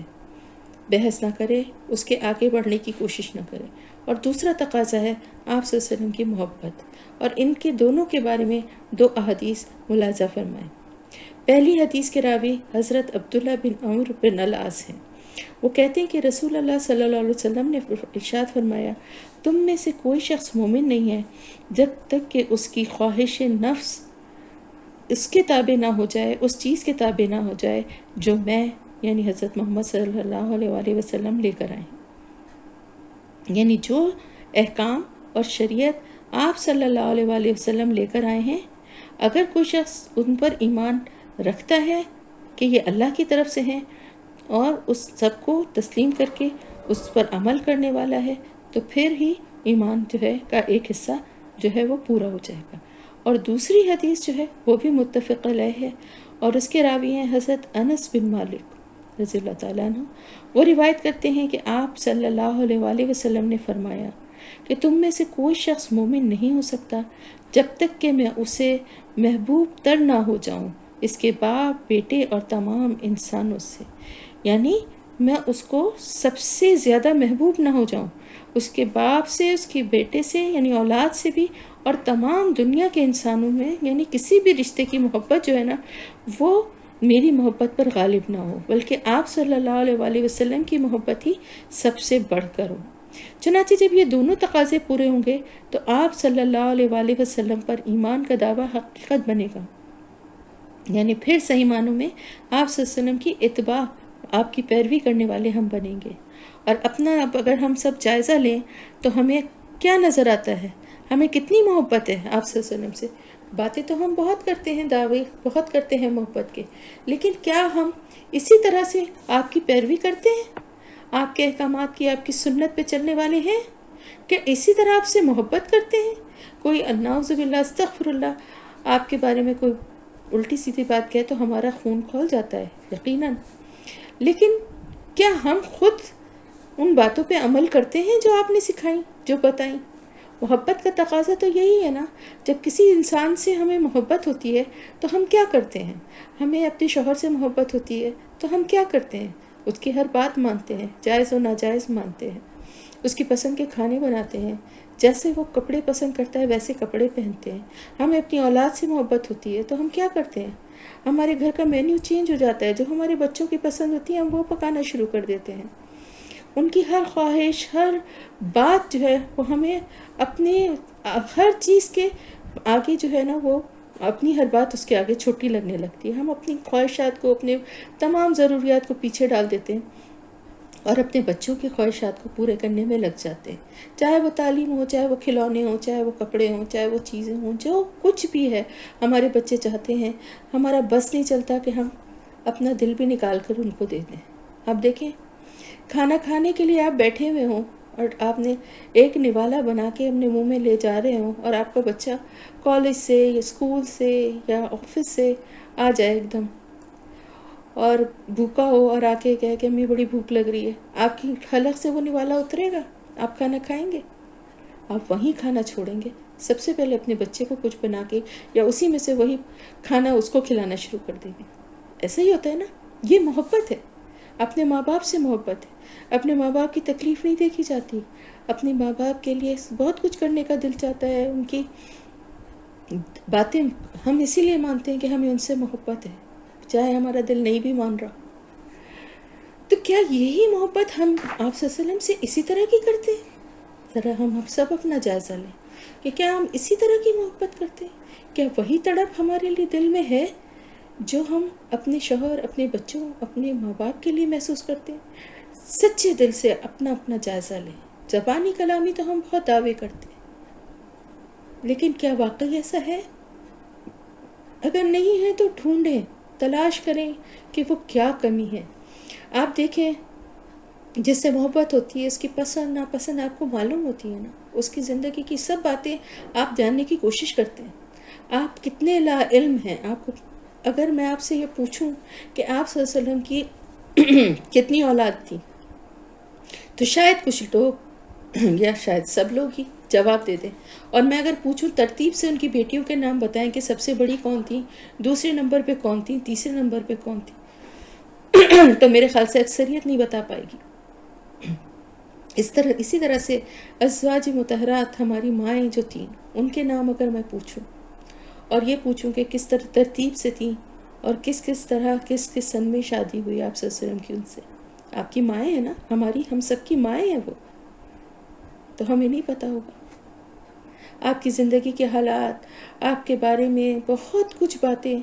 ہمیں پتہ ہی نہیں ہے. جو کچھ ہم نے کورس کی کتابوں میں بچپن میں پڑھ لیا، اس سے آگے تو ہمیں کچھ نالج اتنی خاص ہم نے کبھی بڑھانے کی کوشش کی نہیں. زبانی دعویٰ کرتے رہتے کہ بہت محبت ہے، بہت محبت ہے، تو کوئی ثبوت بھی تو دیں. یہ ثبوت نہیں دے سکتے تو کم از کم آپ صلی اللہ علیہ وسلم کے بتائے ہوئے راستے پہ چل کے ہی محبت کا ثبوت دے دیں. جیسا آپ چاہتے تھے اپنی امت کو، جیسا آپ چاہتے تھے مسلمانوں کو کہ وہ ہوں، ویسے ہی بن جائیں. اتنا ہی کریے نا جتنا انہوں نے کر کے بتایا. الٹی سیدھی باتیں، رسمیں اور حرکتیں کر کے یہ کیوں سمجھتے ہیں کہ ہم اس سے بڑھ کے نیکی کرنے والے بن جائیں گے؟ تو صحابہ کرام اسی طرح کرتے تھے، اور ہم سب کو بھی اسی طرح سے کرنا چاہیے کہ ہم آپ صلی اللہ علیہ وسلم کی عزت اور احترام بھی کریں اور مدد بھی کریں، کیونکہ آپ کو اپنی ذات کے لیے نہ اس وقت چاہیے تھا اور نہ آج چاہیے. آپ نے تو دین کے لیے جو بیڑا اٹھایا تھا، جو مشکلات جھیلی تھی، اس میں آپ کو مدد کی ضرورت تھی، اور سب صحابہ کرام نے آپ کی مدد بھی کی. اور پھر اسی طرح سے آج مسلمانوں کا بھی فرض ہے، ہم سب کا فرض ہے کہ ہم اس راستے پہ چلتے ہوئے آپ کی مدد کرنے والے بنیں اور پیروی کریں اس نور کی، یعنی اس قرآن کی، جو کہ آپ صلی اللہ علیہ وسلم پر نازل کیا گیا، آپ کے ساتھ اترا ہے، آپ کے اوپر اترا ہے. اس کی پیروی کریں، کیونکہ آپ صلی اللہ علیہ وسلم تو وہی کہتے تھے جو کچھ قرآن میں ہے. آپ کی پیروی کرنا اور اس قرآن کی پیروی کرنا ایک ہی بات ہے، کیونکہ قرآن کی چلتی پھرتی تفسیر آپ صلی اللہ علیہ وسلم تھے. تو جو کچھ بھی اللہ کی دعوت، اللہ کا پیغام آیا، آپ نے اس پہ عمل کر کے دکھایا. اور پھر یہ کرنے کے بعد کتنا بڑا انعام ہے کہ یہی لوگ ہیں جو فلاح پانے والے ہیں. اور فلاح کیا ہے؟ حقیقی کامیابی ہے. اور حقیقی کامیابی کیا ہے؟ جو جہنم کی آگ سے بچ جائے اور جو جنت الفردوس میں پہنچ جائے، یہ ہے فلاح. تو ہم وہ لوگ کیوں نہ بنے جو فلاح پانے والے ہیں. تو آپ جو ہے، آپ کی ذات جو ہے نا، وہ سراپا رحمت تھی، اور آپ کے اوپر جو کتاب نازل ہوئی وہ بھی سراپا رحمت ہے. وہ کتاب کا ایک ایک لفظ جو ہے اللہ کی رحمت اور محبت کا منہ بولتا ثبوت ہے، کہ جس میں ہمارے لیے ہدایت اور رہنمائی ہے. ہر طرح سے ہمیں جہنم سے بچنے کی ہر طرح سے اللہ تعالیٰ نے اس کتاب میں کوشش کی ہے، ہمیں سمجھایا ہے، بتایا ہے، نصیحت ہے، سب کچھ ہے. تو اس کو سمجھیں گے، جانیں گے، تبھی تو آگے بڑھیں گے نا، اور عمل کی راستے پہ آئیں گے. قل یا ایھا الناس، کہہ دیجئے اے لوگوں، انی بے شک رسول اللہ، میں رسول ہوں اللہ کا، الیکم تمہاری طرف، جمیعا الذی، سب کی یعنی سب کے لیے ہوں. یا ایھا الناس، تمام لوگوں کے لیے، تمام جہانوں کے لیے. یعنی یہ لوگوں کے لیے ذکر کیا گیا ہے، انسان نہیں کہا گیا ہے بلکہ لوگوں کہا گیا ہے، جس میں جن اور انس سب شامل ہیں. کیونکہ آپ صلی اللہ علیہ وسلم جنوں کے لیے بھی ہیں اور پیغمبر ہیں اور آخری ہیں، اور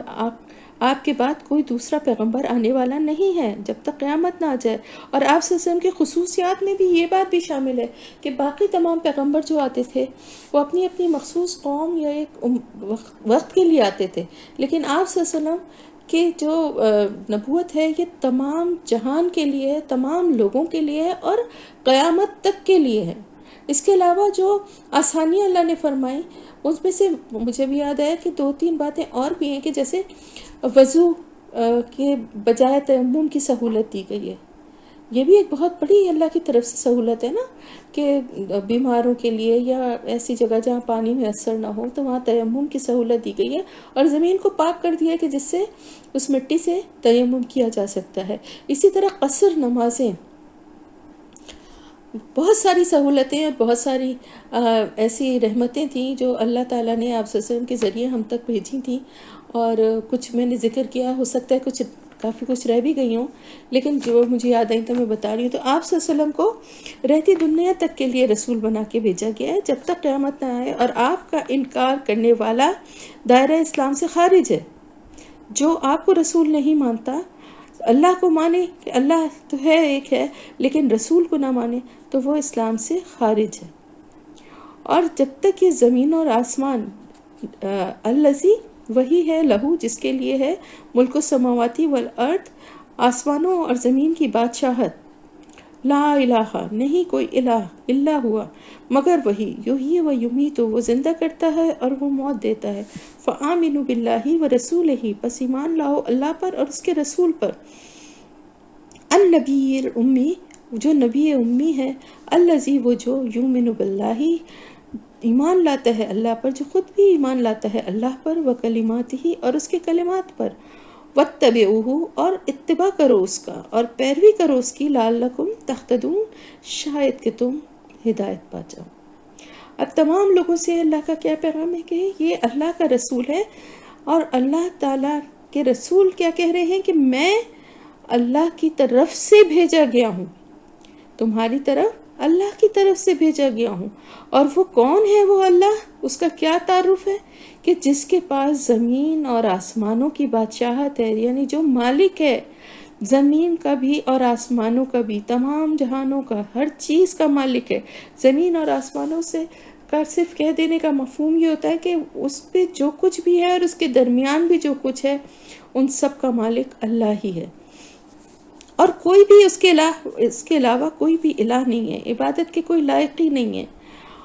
اور وہی ہے جو کہ زندہ بھی کرتا ہے اور موت بھی دیتا ہے، زندگی دینے کا اختیار بھی اسی کے پاس ہے اور زندگی کو واپس لینے کا اختیار بھی اسی کے پاس ہے۔ بس ایمان لاؤ اللہ پر اور اس کے رسول پر، جو نبی الامی ہے، امی نبی ہے، یعنی جسے لکھنا پڑھنا نہیں آتا۔ یہ بات دوبارہ اس لیے کہی جا رہی ہے کیونکہ جو ایک ان کے لیے بنی اسرائیل کا ایک غرور اور فخر اور ایک تکبر گھمنڈ تھا نا، کہ وہ باقی سب کو امی کہتے تھے، تمام قوموں کو، اب ان کے لیے ایک امی کی پیشوائی یا ایک امی کو بطور نبی تسلیم کرنا ان کے لیے ایک بہت بڑی بات تھی، کہ وہ اس کو تو اتنا بھی، یعنی امیوں کو تو وہ انسانی حقوق دینے کے لیے تیار نہیں تھے نا۔ قرآن میں آتا ہے کہ وہ کہتے تھے، آل عمران میں ہم نے پڑھا تھا نا، کہ امیوں کے مال کھا لینے میں ہم پر کوئی مواخذہ نہیں ہے، یعنی ان کو اس قابل بھی نہیں سمجھتے تھے کہ ان کے، یعنی ان کو اگر ان کو ماریں گے تو ان کی جان کے بدلے قصاص بھی نہیں ہے، اس حد تک یعنی ان کی وہ تھی تکبر اور ان کا گھمنڈ اپنی قوم پر تھا۔ تو وہی اللہ تعالیٰ ان کو بتا رہا ہے کہ یہ نبی الامی جو ہے یہ اللہ تعالیٰ کی طرف سے بھیجا گیا ہے، اور جو خود بھی اللہ پر ایمان رکھتا ہے اور اللہ کے کلمات پر۔ اور اللہ کی کلمات کیا ہیں؟ اللہ کی باتیں، اللہ کی حمد و ثنا، اللہ کی بارے میں جو ڈیٹیلز ہیں، وہ اس کے لیے قرآن میں یہ آتا ہے کہ اگر سارے سمندر سیاہی بن جائیں اور سارے درخت قلم بن جائے تو وہ بھی ختم ہو جائیں گے اللہ کی باتیں، اللہ کے کلمات لکھنے کے لیے، اور پھر چاہے اتنے ہی سمندر اور بھی آ جائیں تو وہ بھی کم پڑ جائیں گے۔ تو اس پر وہ خود بھی ایمان لاتا ہے اور دوسروں کو بھی اسی پر ایمان لانے کی دعوت دیتا ہے، تو پھر اسی کی پیروی کرو تاکہ تم ہدایت پا جاؤ، کیونکہ ہدایت کا راستہ اب صرف یہی ہے، بچنے کا اور نجات کا، ہدایت کا راستہ صرف اور صرف یہی ہے، کیونکہ وہی کتاب اور شریعت لے کر آیا ہے اور وہی ہدایت کا راستہ دکھانے والا ہے۔ اگر اس کی پیروی کرو گے تو ہدایت پہ آ جاؤ گے اور ہدایت کے راستے پہ چلتے ہوئے راہ نجات پا جاؤ گے۔ اب یہ بات سمجھ لیں کہ رسول کی پیروی جو ہے وہ بہت ضروری ہے، اور رسول کی پیروی سے ہی کے ذریعے ہی اس کتاب یعنی صراط مستقیم پر چلنا وہ بھی ہمارے لیے آسان ہوگا، اور نجات کے لیے، ہدایت کے لیے اسی کتاب سے تعلق جوڑنا ہوگا اور عمل کرنا ہوگا، اور عمل کرنے کے لیے بھی محمد صلی اللہ علیہ وسلم کی پیروی کرنی ہوگی، جیسا کہ یاسین میں آیا ہے کہ یاسین والقرآن الحکیم انک لمن المرسلین علی صراط مستقیم، بے شک اللہ کے رسول ہیں۔ یاسین آپ صلی اللہ علیہ وسلم کو کہا گیا ہے، والقرآن الحکیم، اور قسم ہے اس قرآن حکیم کی کہ بے شک آپ جو ہیں البتہ رسول ہیں اور صراط مستقیم پر ہیں۔ تو دیکھیں، اگر آپ صراط مستقیم پہ چلنے والے کی پیروی کریں گے، اگر آپ کو جانا ہے کسی فرض کریں آپ کو یونیورسٹی جانا ہے یا کالج جانا ہے، کہیں پہ جانا ہے، تو آپ کس بس میں بیٹھیں گے جو اس طرف جا رہی ہوگی، آپ کس کے پیچھے چلیں گے جو اس راستے کی طرف جا رہا ہوگا۔ تو اگر آپ کو صراط مستقیم پہ چل کے جنت تک پہنچنا ہے، اللہ کی رضا حاصل کرنی ہے، تو پھر اسی بس میں بیٹھنا ہوگا نا جس میں آپ صلی اللہ علیہ وسلم کی پیروی کرتے ہوئے آپ چلیں گے۔ جب آپ پیروی کریں گے آپ خود بخود صراط مستقیم پر آ جائیں گے، اور صراط مستقیم آپ کو لے جائے گا اللہ کی رضا تک اور آگے جنت تک۔ یہ ہے وہ راستہ جو اللہ نے اپنے رسول کے ذریعے ہمیں دکھایا، اور یہ ہے وہ کتاب جو صراط مستقیم ہے۔ تو پہلے سمجھیں گے، پڑھیں گے تو اس راستے پہ چلیں گے نا۔ جو لوگ حق پر قائم تھے انہوں نے تو دیکھیں وہ نہیں کرتے اس طرح کی بات، وہ ہدایت یافتہ ہونے میں وہ دیر نہیں لگاتے، جو حق کے راستے کو پہچان لیتے ہیں۔ لیکن جو اللہ پہ ایمان نہیں لاتے، اللہ پہ ایمان لا کے رسول پہ نہیں لاتے، تو وہ ایک ہی بات ہے۔ صرف اللہ پہ ایمان لانا جو ہے نا وہ صراط مستقیم تک نہیں پہنچا سکتا، رسول کے اوپر ایمان اتنا ہی زیادہ ضروری ہے۔ ومن قوم موسیٰ، اور موسیٰ کی قوم میں سے امتن ایک گروہ تھا، یہدون بالحق، وہ رہنمائی کرتا تھا حق کے ساتھ، وبہ یعدلون، اور ساتھ اسی کے وہ انصاف کرتے تھے یا وہ عدل کرتے تھے۔ اب اللہ تعالیٰ ہمیشہ، آپ جب بھی دیکھتے ہیں کہ بنی اسرائیل کا ذکر کرتے ہیں یا نصارہ کا، تو ان میں ان لوگوں کا ضرور ذکر کیا جاتا ہے جو کہ ایمان لے آئے یا جو کہ اللہ کے راستے کی طرف پلٹ آئے۔ تو اللہ تعالیٰ یہاں پر پھر ان لوگوں کا ذکر کر رہا ہے کہ وہ لوگ جن کے دل میں حق کی طلب تھی اور جو تلاش میں تھے، انہوں نے آپ صلی اللہ علیہ وسلم کو دیکھ کر پہچانا اور آپ صلی اللہ علیہ وسلم پر ایمان لے آئے، یعنی مسلمان ہو گئے، اور پھر آپ کا ساتھ بھی دیا، اور پھر وہ رہنمائی کرتے تھے، دوسروں کی بھی رہنمائی کرنے کی کوشش کرتے تھے حق کے ساتھ، جیسے دوسرے مسلمان کرتے ہیں۔ یعنی تھے تو وہ موسیٰ علیہ السلام کی قوم میں سے بنی اسرائیل ہی تھے، لیکن وہ آپ کو دیکھ کر، آپ کو اللہ کا رسول سمجھ کے پہچان کر آپ پر ایمان لے آئے اور آپ کا ساتھ دینے لگے۔ اور جس طرح آپ لوگوں کی رہنمائی کرنے کے لیے جو کام کر رہے تھے، جو مشن تھا آپ کا، اس میں آپ کا ساتھ دینے لگے، اور پھر اسلام کے قوانین پر ہی عمل کرنے لگے حق کے ساتھ، اور اسی کے ساتھ تمام معاملات میں انصاف بھی کرتے تھے۔ تو اب وہ لوگوں کا ذکر ہو رہا ہے جو ایمان لے آئے تھے۔ تو اللہ تعالیٰ ان اہل کتاب میں سے ان لوگوں کے لیے اللہ پاک ان کی قدردانی کرتے ہوئے ان کا ذکر فرما رہے ہیں کہ جو ایمان لے آئے تھے۔ یہاں پر یہ ان لوگوں کا ذکر ہے۔ وَقَطَّعْنَاهُمْ، اور الگ الگ کر دیا ہم نے انہیں، اثنتا عشرہ، اسنا 2 اور عشرہ 10، تو ملا کے کیا ہوئے 12، الگ الگ کر دیا ہم نے ان کو 12، اسباطن قبیلوں میں، امامن گروہ بنا کر، وَأَوْحَيْنَا، اور وحی کی ہم نے، اِلیٰ موسیٰ، طرف موسیٰ کے، جب استسقاہ، پانی مانگا اس سے، قومہ، اس کی قوم نے، ان اضرب، کہ مار، بعصاک الحجر، اپنا عصا پتھر پر، فانبجست، پس پھوٹ نکلے، منہ، اس سے، اثنتا عشرہ، 12، عیناً، چشمے، قد علما، بلا شبہ جان لیا، کلو اناسن، ہر شخص نے، مشربہم، گھاٹ اپنا۔ اب کیا ہوا کہ جب صحرائے سینا میں یہ پہنچے تھے، اور ظاہر ریوڑ کی طرح ایک سارے جو ہیں قبیلے کے سارے لوگ جو ہیں وہ ایک بے ترتیبی سے اور غیر منظم طریقے سے سفر کر رہے تھے، تو پھر اللہ تعالیٰ کی طرف سے یہ حضرت موسیٰ علیہ السلام کے لیے یہ کہا گیا کہ وہ ان کو تقسیم کریں، ان کی تنظیم کریں، تاکہ ان کی تربیت صحیح طرح سے ان کی تربیت کا عمل شروع کیا جائے۔ تو اس کے لیے آپ دیکھیں کہ کسی بھی جگہ پہ جو ہے اگر کوئی بچے ہوں، بڑے ہوں، بہت زیادہ تعداد میں ہوں، اور ان کو کوئی بات سکھانے کے لیے کوئی کوشش کی جائے، تو سب سے پہلے کیا کیا جاتا ہے، ان کو مختلف گروپس میں ڈیوائیڈ کر دیا جاتا ہے، اور پھر ان کے انچارج بنا دیے جاتے ہیں۔ جیسے ایک اسکول ہے تو اس میں کیا ہوتا ہے کہ مختلف کلاسز مختلف ٹیچرز کے حوالے کر دی جاتی ہیں، جن کی نگران پرنسپل ہوتی ہیں، جو سب کو آرگنائز رکھتی ہیں اور دیکھتی ہیں کہ سب اپنا اپنا جو میسج ہے، جس طرح پڑھانا ہے، جو کام کرنا ہے، وہ کر رہے ہیں اپنی جگہ صحیح طرح سے۔ بالکل اسی طرح سے جو ہے حضرت موسیٰ علیہ السلام کی جو قوم تھی انہیں 12 قبیلوں میں بانٹ دیا گیا، اور ہر گروپ کا ایک نگراں جسے کہ نقیب کہا جاتا تھا وہ مقرر کر دیا گیا، اور ان سب پر موسیٰ علیہ السلام نگراں تھے تاکہ ان کی تربیت کی جائے. ٹھیک ہے. ایک بات کی اور میں وضاحت کر دوں کہ یہ جو آیت تھی نا، وہ من قوم موسیٰ امۃ یہدون بالحق وبہ یعدلون، اس میں ایک مفسرین کی ایک رائے یہ بھی ہے کہ یہ اس دور کے بنی اسرائیل کے یعنی یہودی جو تھے انہی کے بارے میں ہے جو ایمان نہیں لائے تھے، لیکن اس کے باوجود بھی اپنی کتاب کے صحیح اس پہ عمل کرنے والے تھے، اور اسی کے حساب سے حق کے پہ چلنے والے تھے، ہدایت کے راستے پر تھے. یعنی جو اس وقت تک ان کی کتاب تھی اس کے مطابق حق اور عدل کے ساتھ تمام معاملات کو طے کرتے تھے. تو وہ ان لوگوں کا بھی ذکر ہے جو آپ صلی اللہ علیہ وسلم جب مدینہ منورہ پہنچے اور آپ کو جب بنی اسرائیل سے یہودیوں سے سابقہ پڑا تو وہ کہ اکثریت تو ان کی بگڑ چکی تھی، لیکن ان میں کچھ لوگ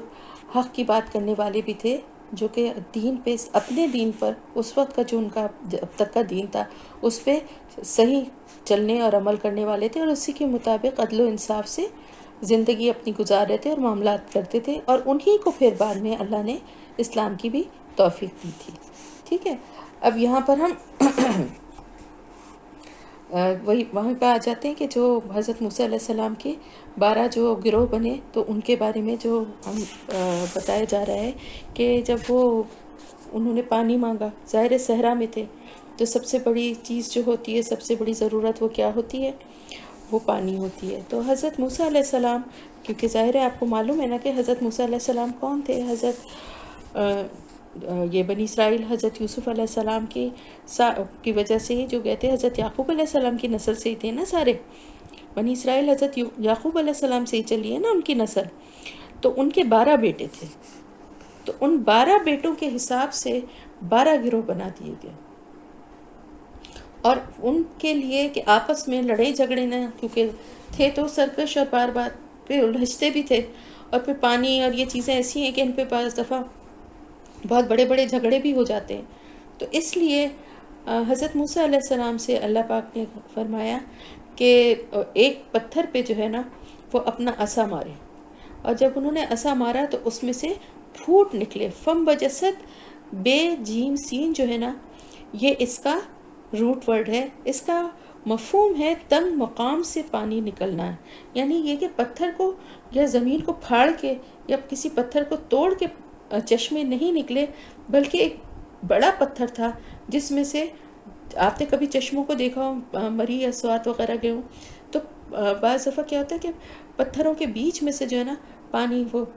نکلنا شروع ہو جاتا ہے، جو چشمے بہتے ہوئے آ رہے ہوتے ہیں وہ وہاں سے پھوٹ کے نکلنے لگتے ہیں. تو بالکل اسی طرح سے 12 ان کے عصا کو مارنے سے 12 جگہ سے وہ چشمے پھوٹ پڑے، اور ہر گروپ نے جو ہے، ہر شخص نے اس میں سے اپنے گھاٹ کو، یعنی گھاٹ سے مطلب ہے اپنے پانی کے لینے کی جگہ کو اس نے پہچان لیا، یعنی ان کو بتا دیا گیا اور انہیں پتہ چل گیا کہ کس کا کون سا گھاٹ ہے، کون سی جگہ ہے جہاں سے اس کو اپنا پانی لینا ہے. یہ ایک بہت بڑی اللہ کی طرف سے ان کی مدد اور رحمت تھی، کیونکہ صحرا میں سب سے زیادہ مشکل تو پانی کی فراہمی ہوتی ہے نا، اور اس سے ان کو اب کوئی مسئلہ نہیں رہا تھا. اور پھر یہ ہے روایت میں ہمیں ملتا ہے کہ وہ پتھر جو تھا وہ ساتھ لے کے وہ سفر کیا کرتے تھے، جہاں ٹھہرتے تھے وہاں پر جا کے اس کو رکھتے تھے تو وہاں پر ہی وہ اس میں سے چشمے پھوٹنے لگتے تھے. یہ ایک روایت ہے، واللہ بالعلم. تو اور اس کے علاوہ صرف یہیں پر بس نہیں، بلکہ وَظَلَلْنَا عَلَيْهِمْ، اور سایہ کیا ہم نے ان پر، الغمام، غمام کہتے ہیں ہلکے بادل. جیسے آپ نے کبھی دیکھا ہوگا موسم خوشگوار ہوتا ہے تو ہلکے بادل ہوتے ہیں، جو روشنی بھی ہوتی ہے دن میں لیکن دھوپ کی تپش نہیں ہوتی ہے، ہوا ہوتی ہے. اور عام طور سے جو یہ اگست وغیرہ کا مہینہ ہوتا ہے، اس میں جولائی اگست میں، اب تو آج کل تو خیر موسم کافی چینج ہو گیا، لیکن نارملی جو رینی سیزن ہوتا ہے اس میں جب بارش نہیں بھی ہوتی تو ہلکے ہلکے بادل رہتے ہیں، گہرے برسنے والے نہیں بلکہ ہلکے بادل جو ماحول کو خوشگوار رکھتے ہیں. کیونکہ صحرا میں سفر کرتے ہوئے کہیں کوئی سایہ نہیں، کوئی درخت نہیں، لمبے لمبے فاصلے پہ چل رہے ہیں تو ظاہر ہے دھوپ اور گرمی اور یہ انہی ساری باتوں کی وجہ سے تو وہ کہتے تھے کہ ہم اللہ کے پسندیدہ ہیں. اور اسی پر بس نہیں، وَأَنزَلْنَا عَلَيْهِمُ الْمَنَّ وَالسَّلْوَىٰ، ہم نے نازل کیا ان پر من و سلوہ، یعنی ایک طرف پانی کا بندوبست، پھر بادلوں کا سایہ، اور پھر کھانے پینے کے لیے بھی اللہ پاک کی طرف سے انتظام ہو گیا. وہ کیا کہ ان پہ من و سلوہ نازل ہوتا تھا. من جو تھا وہ میٹھا ہوتا تھا، شہد کی طرح، چھوٹے چھوٹے سفید سے وہ ہوتے تھے جو کہ صبح صبح جو ہے وہ جھاڑیوں پہ لگے ہوتے تھے، یہ اٹھتے تھے اور اس کو اٹھا کے کھا لیتے تھے. طلوع فجر اور طلوع شمس کے دوران، یعنی فجر کا ٹائم اسٹارٹ ہونے سے سورج کے نکلنے تک کے اس پیریڈ کے دوران جو ہے نا یہ من جو ہے یہ نازل ہوتا تھا. پھر ناشتہ جو تھا ان کا وہ ہوتا تھا سلوہ، یعنی پرندوں کا گوشت. چھوٹے چھوٹے پرندے ہوتے تھے جو کہ بآسانی یہ پکڑ لیتے تھے، اور کہا یہ جاتا تھا ان سے، اللہ کی طرف سے یہ حکم تھا کہ اس کو اسٹور نہ کریں بلکہ اس کو جو ہے روز کے روز ہی کھائیں. اور وہ روزانہ ان کے لیے یہ رزق اللہ کی طرف سے جو ہے وہ نازل کیا جاتا تھا. اللہ تعالیٰ فرما رہا ہے ما رزقناکم کلو من طیباتی، کھاؤ ان پاکیزہ چیزوں میں سے، ما رزقناکم جو رزق دی ہم نے تمہیں. تو امام ابن تیمیہ کہتے ہیں کہ جس نے اس بات سے ہمیں یہ پتہ چلتا ہے نا کہ دیکھیں اللہ پاک کی طرف سے جو پاکیزہ چیزیں دی جاتی ہیں ان کو کھانا وہ بھی ایک اللہ کا شکر ادا کرنا اور نیکی کا ذریعہ ہے. لیکن انہوں نے کیا کیا، وما ظلمونا، اور نہیں انہوں نے ظلم کیا ہم پر، ولیکن اور لیکن کانو تھے وہ انفسہم اپنی ہی جانوں پر یظلمون، اپنی جانوں پہ ظلم کرنے والے تھے. یعنی امام ابن تیمیہ جو کہتے ہیں نا کہ بغیر کسی جس نے بغیر کسی شرعی عذر کے پاکیزہ حلال چیزوں کو کھانے سے انکار کیا تو اس نے ناشکری کی، اور ناشکری جو ہے نا وہ کفر کی طرف لے جاتی ہے. تو ظلم کیا انہوں نے اپنے اوپر کیا کہ انہوں نے جو کچھ ان کے لیے اللہ کی طرف سے جو کچھ یہ آسمانی رزق نازل کیا جا رہا تھا اس کو چھوڑ کے انہوں نے دال، پیاز، لہسن، ککڑی، جو سورہ بقرہ میں ہم نے تفصیل پڑھی ہے نا کہ ان چیزوں کی ڈیمانڈ کی، یعنی اس آسمانی تحفے کو رد کر دیا اور دنیاوی چیزیں مانگنا شروع کر دی. تو یہ شروع سے ان کی ناشکر گزاری اور ان کی سرکشی شروع سے ان کی فطرت میں تھی کہ ہمارا تو دل چاہتا ہے کہ ہم یہ سب چیزیں کھائیں، لہسن، ادرک اور پیاز اور دالیں اور سبزیاں اور یہ من و سلوہ سے، حالانکہ وہ تو آسمانی رزق تھا. سوچے کتنی بڑی ان کے اوپر اللہ کی رحمت تھی. تو اللہ تعالیٰ فرما رہا ہے کہ ہم نے تو ان کے اوپر اتنی اللہ کی طرف سے عنایات تھیں، اور وہ اپنے اوپر ایسا ظلم کرنے والے تھے، اور وہ اپنے ہی اوپر ظلم کرنے والے تھے، اس کے علاوہ وہ کسی پر ظلم نہیں کر رہے تھے. اللہ کے لیے کیا تھا، وہ تو اپنے لیے ہی انہوں نے یہ ظلم کیا تھا. تو یہ بات ہمیشہ یاد رکھیں کہ بغیر کسی شرعی عذر کے، یعنی اگر کسی کو بیماری کی وجہ سے کوئی چیز منع ہے یا اس کے وسائل نہ ہو، وہ نہیں افورڈ کر سکتا، وہ تو ایک الگ بات ہے. لیکن اللہ کی نعمتوں کو بغیر کسی شرعی عذر کے چھوڑ دینا اور یا نہ کھانا، اس کو یہ سمجھنا کہ یہ بڑی دینداری ہے، بڑے نیکی کا کام ہے. یا بہت سے لوگ دینداری کا مطلب مفہوم یہ سمجھتے ہیں کہ وہ شخص بڑا دیندار ہے کہ یہ تو اچھے کھانے یا مرغن کھانوں کو ہاتھ بھی نہیں لگاتا، اچھے کپڑے نہیں پہنتا اور روکھی سوکھی کھاتا ہے، اللہ کی عبادت کرتا رہتا ہے. بے شک اللہ کی عبادت کا اجر اپنی جگہ، لیکن اللہ کی نعمتوں کو اگر اللہ نے دی ہیں تو ان کو کھانا، ان کو استعمال کرنا اور ان کا شکر ادا کرنا یہ بھی بہت نیکی کا کام ہے. یہ کوئی برا کام نہیں ہے کہ اللہ کی طرف سے جو نعمتیں اللہ کی طرف سے عطا کی جا رہی ہیں ان کا ایک طرح سے ان کا انکار کرنا ہے کہ اللہ تو دے رہا ہے لیکن نعوذ باللہ ہم نہیں لے رہے. تو اگر کوئی شرعی عذر کسی چیز کے لیے نہیں ہے تو کسی بھی جائز چیز کو اپنے لیے حرام نہیں کرنا چاہیے. تو انہوں نے پھر یہ ظلم جب اپنے اوپر کیا اور کہا کہ ہمیں من و سلوہ نہیں بلکہ دنیاوی چیزیں چاہیے، تو اب آپ ان کا رویہ دیکھ رہے ہیں نا. آپ یہ سوچیں، یہ دیکھیں کہ ایک ایسی قوم جو کہ ایک صحرا میں بھٹک رہی ہے، پیران بیابان علاقہ ہے، وہاں پر اس کے پاس کوئی وسائل نہیں ہے، اور ایک بہت بڑی تعداد میں بنی اسرائیل کے لوگ تھے. اب اللہ کی طرف سے کتنے بڑے احسانات، پانی کا ان کے بندوبست کیا گیا، دھوپ کی تپش سے بچانے کے لیے آسمان پر بادلوں کو اللہ نے چھا دیا کہ وہ اس دھوپ اور تپش سے بچ جائیں، پھر ان کے کھانے پینے کا بھی انتظام کر دیا۔ اب اگر یہ تینوں اہم ضرورتیں ان کی زندگی کی سب سے بڑی اہم ضرورت تھی نا، یہ اگر پوری نہ کی جاتی، اس کا کوئی بندوبست نہ کیا جاتا، تو یہ قوم جس کی تعداد کئی لاکھ تک پہنچی ہوئی تھی، وہیں پہ بھٹکتے بھٹکتے بھوک اور پیاس سے ختم ہو جاتی۔ اب یہ باتیں ذہن میں رکھیے اور یہ سوچئے کہ اسی بنا پہ میں نے جیسے کہا نا کہ وہ کہتے تھے ہم اللہ کے بڑے پسندیدہ ہیں، اللہ کے بیٹے ہیں، اللہ تو کیونکہ اللہ ان پہ بہت مہربان تھا۔ اب آپ یہ ان کا رویہ دیکھیے اور یہ سوچئے کہ کتنے بڑے بڑے احسانات تھے اور ان کی کتنی بڑی احسان فراموشی تھی کہ اللہ کا ایسا فضل و کرم، ایسی واضح نشانیاں، ایسے بڑے بڑے انعام دیکھ لینے کے بعد بھی یہ قوم مسلسل نافرمانیوں اور غداریوں اور سرکشی کی مرتکب ہوتی رہی۔ پوری تاریخ ان کی اس سے بھری ہوئی ہے۔ اب آگے ان کی جو بات ہو رہی ہے کہ اس کے بعد انہوں نے کیا ان ساری اللہ کی انعامات کو ملنے کے بعد پہلے تو انہوں نے یہ ظلم کیا کہ ہمیں یہ نہیں چاہیے، ہمیں کچھ اور چاہیے۔ پھر اس کے بعد کیا وَإِذْ اور جب قیلا کہا گیا لہم ان سے اسکنو بس جاؤ یا رہ جاؤ ہاذہ القریہ اس بستی میں، وکلو اور کھاؤ منہا اس میں سے،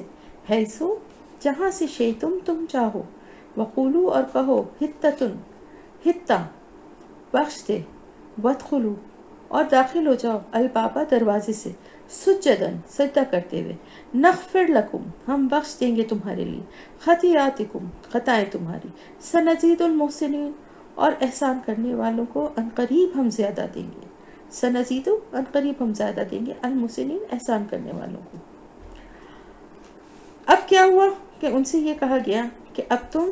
اس بستی میں داخل ہو جاؤ، وہاں جا کے بس جاؤ۔ اب یہ جس بستی کا ذکر ہو رہا ہے نا، اس بستی کا نام تھا اریحہ، یعنی وہ شہر تھا، اور یہ فلسطین کا سب سے پہلا شہر تھا، یعنی فلسطین میں داخل ہوتے ہوئے سب سے پہلا شہر یہی پڑتا تھا۔ بنی اسرائیل نے حضرت موسیٰ علیہ السلام کے خلیفہ حضرت یوشع بن نون کی سرکردگی میں جنگ کر کے اس کو فتح کیا تھا، اس شہر کو۔ تو جب فتح کر لیا تو اللہ تعالیٰ کی طرف سے ان کو کیا کہا گیا کہ تم اس میں داخل ہو تو استغفار کرتے ہوئے، حتتن کہتے ہوئے، بخش دے ہمیں، اللہ تعالیٰ سے اس کی بخشش مانگتے ہوئے تم اس میں داخل ہو، اور پھر جہاں سے بھی چاہو اس میں کھاؤ پیو، اس میں آباد ہو جاؤ۔ اور پھر وہاں پہ دروازے میں سر جھکا کر داخل ہونا۔ آپ صلی اللہ علیہ وسلم نے، آپ نے کبھی فتح مکہ کا واقعہ آپ لوگوں نے پڑھا ہوگا کہ آپ صلی اللہ علیہ وسلم جب مکہ میں داخل ہوئے، کتنی بڑی یہ فتح تھی کہ وہ سرزمین جہاں سے مٹھی بھر مسلمان، اور آپ صلی اللہ علیہ وسلم کس طرح سے رات میں آپ کو نکلنا پڑا، اور وہاں کے لوگ کس طرح جان کے دشمن تھے، وہاں پہ اللہ کی رحمت سے وہ وقت بھی آیا کہ آپ صلی اللہ علیہ وسلم فاتح مکہ کے طور پہ جو ہے اس شہر میں داخل ہوئے۔ آپ صلی اللہ علیہ وسلم کس حالت میں داخل ہوئے آپ لوگوں نے شاید پڑھا ہو اور یاد ہو، اگر نہیں یاد تو میں بتاؤں کہ آپ صلی اللہ علیہ وسلم کا سر اتنا جھکا ہوا تھا کہ اونٹنی کے کجاوے سے ٹکرا رہا تھا، عاجزی میں۔ حالانکہ فتح مکہ بہت بڑی فتح تھی، بہت بڑی تاریخ کی فتح، جو کہ بغیر کسی خونریزی کے ہوئی تھی۔ تو اللہ تعالیٰ کو یہی بہت پسند ہے کہ انسان کامیابی حاصل کرنے کے بعد بھی اپنی کامیابی کو اللہ ہی کی طرف منسوب کر کے اس سے پھر بھی مغفرت مانگتا رہے، اس کی رحمت مانگتا رہے، کبھی اکڑے نہیں، کبھی اس پہ غرور اور تکبر نہ کرے۔ تو اللہ تعالیٰ نے ان سے بھی یہ کہا کہ تم اس بستی میں داخل ہو جاؤ، اور یہاں پر جو دل چاہے تم کھاؤ پیو، پھر مطلب تم فتح کر لو گے تو پھر تمہاری مرضی ہے، تم جس طرح سے بھی یہاں رہو، لیکن جب تم داخل ہو تم یہ کہتے ہوئے داخل ہو کہ حتہ ہمارے گناہ ہم سے دور کر دے۔ اور جب دروازے میں داخل ہو شہر کے، پہلے شہر کے چاروں طرف ایک فصیل ہوتی تھی اور بڑا پھاٹک ہوتا تھا جس سے شہر میں داخل ہوا جاتا تھا، تو سجدہ کرتے ہوئے۔ لیکن یہاں پر جو بات ہے وہ ان کے لیے اس لیے کہی گئی تھی کیونکہ ان کے دل کا حال اللہ تعالیٰ جانتا تھا نا کہ ان کے دل میں کتنا کھوٹ ہے، اور یہ اس موقع پر بھی جو ہے ان کے دل میں جو ہے اللہ تعالیٰ کی بڑائی کے بجائے اپنی ہی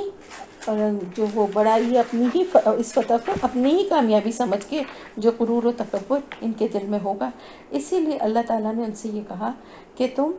اللہ کا شکر ادا کرتے ہوئے مغفرت مانگتے ہوئے داخل ہو اور سجدہ کرو، استغفار کرو. لیکن انہوں نے کیا کیا؟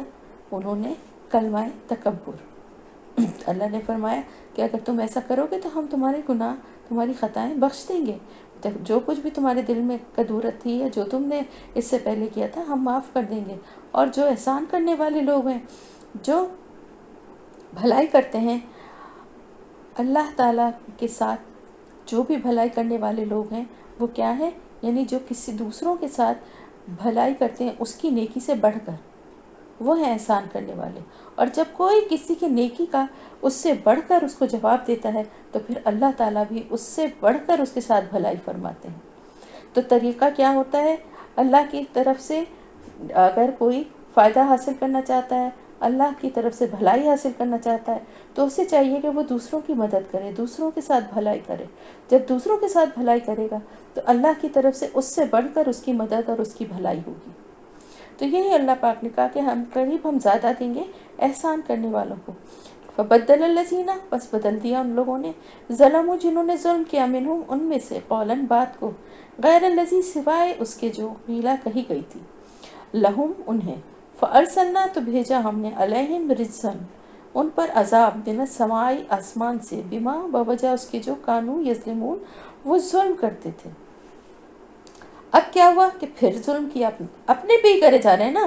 کسی کو کوئی نقصان نہیں پہنچا، نعوذ باللہ استغفر اللہ، اللہ کو نہیں پہنچا، اللہ کے رسول کو نہیں، کسی کو کیا، اپنے لیے ہی جو عذاب کما رہے تھے وہ اپنی حرکتوں سے کر رہے تھے، اپنے اوپر ہی ظلم کر رہے تھے. انہوں نے کیا ظلم کیا کہ اللہ کی بات کو ہی بدل دیا. فبدل الذین، بس بدل دیا ان لوگوں نے، اس لفظ کو، اس جملے کو ہی بدل دیا. حتتن یعنی ہمارے گناہ ہم سے دور کر دے یا ہمیں بخش دے کہنے کے بجائے، یعنی مغفرت مانگنے کے بجائے ہنتتن، ہنتتن کہتے ہوئے اندر داخل ہوئے. استغفر اللہ. یعنی ہنتتن کا مطلب کیا؟ ہمیں گیہوں چاہیے، ہمیں گیہوں چاہیے، کھانے پینے سے آگے نکل ہی نہیں رہے تھے، سوچ بدل ہی نہیں رہی تھی. اللہ تعالیٰ کہہ رہے تم مجھ سے مغفرت مانگو تو ہم تمہاری خطائیں بخش دیں گے، اور جو احسان کرنے والے ہیں ان کو اس سے بھی زیادہ عطا کریں گے. تمہاری ساری پچھلے جو لغزشیں اور خطائیں ہیں وہ سب معاف ہو جائیں گی. مخلص اور نیک لوگ جو ہیں، احسان کرنے والے لوگ جو ہیں، ان کو مزید نوازیں گے، ان کے درجات بلند کریں گے، اونچے اونچے مراتب عطا کریں گے. یہ سارے وعدے اللہ کے سننے کے بعد کیا جواب دے رہے ہیں؟ اس بات کو ہی بدل دی، اور ہتتن کے بجائے ہنتتن، ہنتتن کہتے ہوئے شہر میں داخل ہوئے. اور بلکہ آگے سورہ بقرہ میں ہی شاید ہم نے پڑھا تھا کہ یا آگے آئے گا کہ وہ سجدہ کرنے کو کہا گیا تھا، تو سجدہ کرنے کے بجائے وہ اپنے یعنی یہ حفظ کو ٹکا کے زمین پہ اس سے رگڑتے ہوئے اس طرح سے اندر داخل ہوئے سجدہ کرنے کے بجائے. یعنی ٹوٹل نافرمانی، ٹوٹل نافرمانی. سمجھ میں نہیں آتا، استغفر اللہ، میں جب پڑھتی ہوں بڑی اللہ سے توبہ بھی کرتی ہوں اور خوف بھی آتا ہے کہ کیسے لوگ تھے کہ صریحاً مخالفت اور اللہ سے کی ناراضگی کو مول لیتے تھے. اور اللہ تعالیٰ ہمیں محفوظ رکھے. اپنے عمل اور اپنے کاموں کو دیکھ کر بھی بڑا خوف آتا ہے کہ ہم لوگ کس راستے پہ چل رہے ہیں. تو یہ بھی بہت بڑی ڈھٹائی ہے کہ جہاں جب اللہ کا حکم، واضح حکم آ جاتا ہے، اس کے بعد جو ہے اس کو بدل دینا اپنی مرضی کے مطابق اور جو دل چاہے وہ کرنا، یہ بہت بڑا گناہ ہے. اور اس کی وجہ سے اللہ تعالیٰ نے کیا فرمایا کہ پھر ہم نے اس کی وجہ سے، جو انہوں نے یہ حرکت کی، اس کی وجہ سے ہم نے ان پر رجز بھیجا. رجز کیا ہے؟ عذاب آسمان سے. اور وہ رجز کیا تھا؟ اس کی تفصیل جو ہے وہ یہ بتائی جاتی ہے کہ بعض روایت میں یہ ہے کہ بجلیاں کڑکیں اور سخت سردی پڑنے لگی اور خوب تیز ہوائیں، پتھر برسنے لگے، اور سب سے بڑھ کر یہ کہ طاعون جو تھا نا وہ وبا کی طرح پھیل گیا. اور طاعون کی وجہ سے وہ سارے نافرمان جو کہ یہ جملہ، یہ لفظ بولتے ہوئے داخل ہوئے تھے، وہ سب کے سب مارے گئے. تو دیکھیں، اللہ سے استغفار کرنے سے اور جتنی کثرت کریں اس سے دنیا کی نعمتیں خود بخود مل جاتی ہیں. اللہ کی حمد و ثنا کریں، اس کی رحمت اور مغفرت مانگیں۔ تو دعا مانگنے کا بھی صحیح طریقہ کیا ہے کہ اللہ کی حمد و ثنا کے بعد اللہ کی رحمت بھی مانگیں اور اس کی مغفرت بھی مانگیں۔ مغفرت مانگنا بہت ضروری ہے۔ ہر مشکل اور ہر پریشانی کا حل جو ہے نا کثرت سے استغفار۔ حضرت یونس علیہ السلام نے بھی مچھلی کے پیٹ میں جب ان کو وہ چلے گئے تھے تو انہوں نے کیا کہا؟ لا الہ الا انت سبحانک انی کنت من الظالمین، بے شک میں ہی ہوں ظالموں میں سے۔ فوراً اپنی غلطی کا اعتراف کر لیا، اکڑے نہیں کہ میں یہ سمجھا تھا اللہ تعالیٰ، میں تو یہ سمجھا تھا، مجھے یہ لگا تھا کہ اب میرا کام یہاں ختم ہو گیا ہے، بلکہ فوراً ہمیں بھی اگر غلطی کی ہے، اگر کوئی گناہ کیا ہے تو اس پہ ڈھٹائی نہیں دکھانی چاہیے کہ حالات ہی ایسے تھے، یا سب لوگ فورس کر رہے تھے، یا آج کل کا دور ہی ایسا ہے کہ مجھے کرنا پڑی ہے۔ فوراً اپنی غلطی کو مان کے اور اللہ کے آگے استغفار کرنا شروع کر دینا چاہیے۔ اور جب استغفار کریں تو نہ صرف یہ کہ اللہ کی مغفرت ملتی ہے بلکہ دنیا کی نعمتیں بھی خود بخود مل جاتی ہیں۔ تو ان کے اوپر جو ہے یہ سب مصیبتیں اور پریشانیاں اور بلائیں آئیں، اور یہاں تک کہ پھر طاعون کی وبا پھیلی جس سے کہ وہ سب کے سب مارے گئے۔ اور اس کی وجہ یہی تھی کہ وہ اپنی جانوں پر خود ہی ظلم کرتے تھے۔ وَاسْأَلْهُمْ عَنِ الْقَرْيَةِ الَّتِي، اور پوچھئے ان سے، وَاسْأَلْهُمْ اور پوچھئے ان سے، سوال کیجئے ان سے، اس بستی کے بارے میں، التی وہ جو، کانت تھی وہ، حاضرۃ البحر، روبرو یا کنارے پر سمندر کے،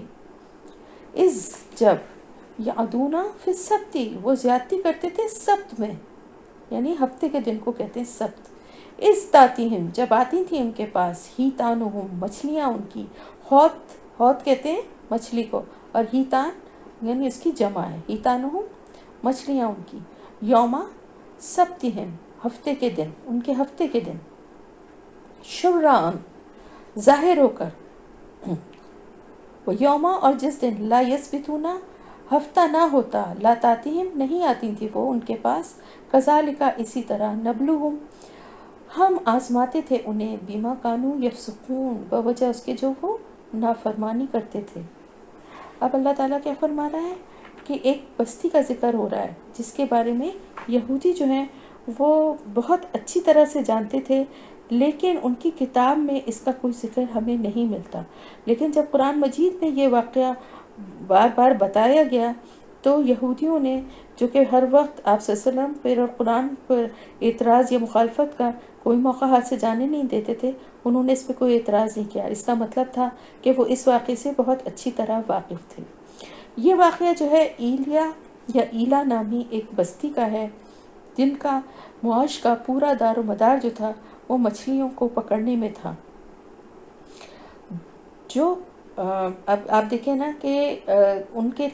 کام ہی یہی تھا کہ مچھلیوں کو پکڑتے تھے اور اس کو بیچتے تھے یا اس کو کھاتے تھے، جو کچھ بھی تھا وہ اسی پہ سمندر کے کنارے وہ بستی آباد تھی اور یہی ان کا کام تھا۔ اب ان کے لیے جو ہے اللہ تعالیٰ نے یہ ایک شرط لگا دی کہ ہفتے کا دن، جیسے ہمارے لیے جمعے کا دن ہے نا، اسی طرح یہودیوں کے لیے ہفتے کا دن مقدس دن تھا،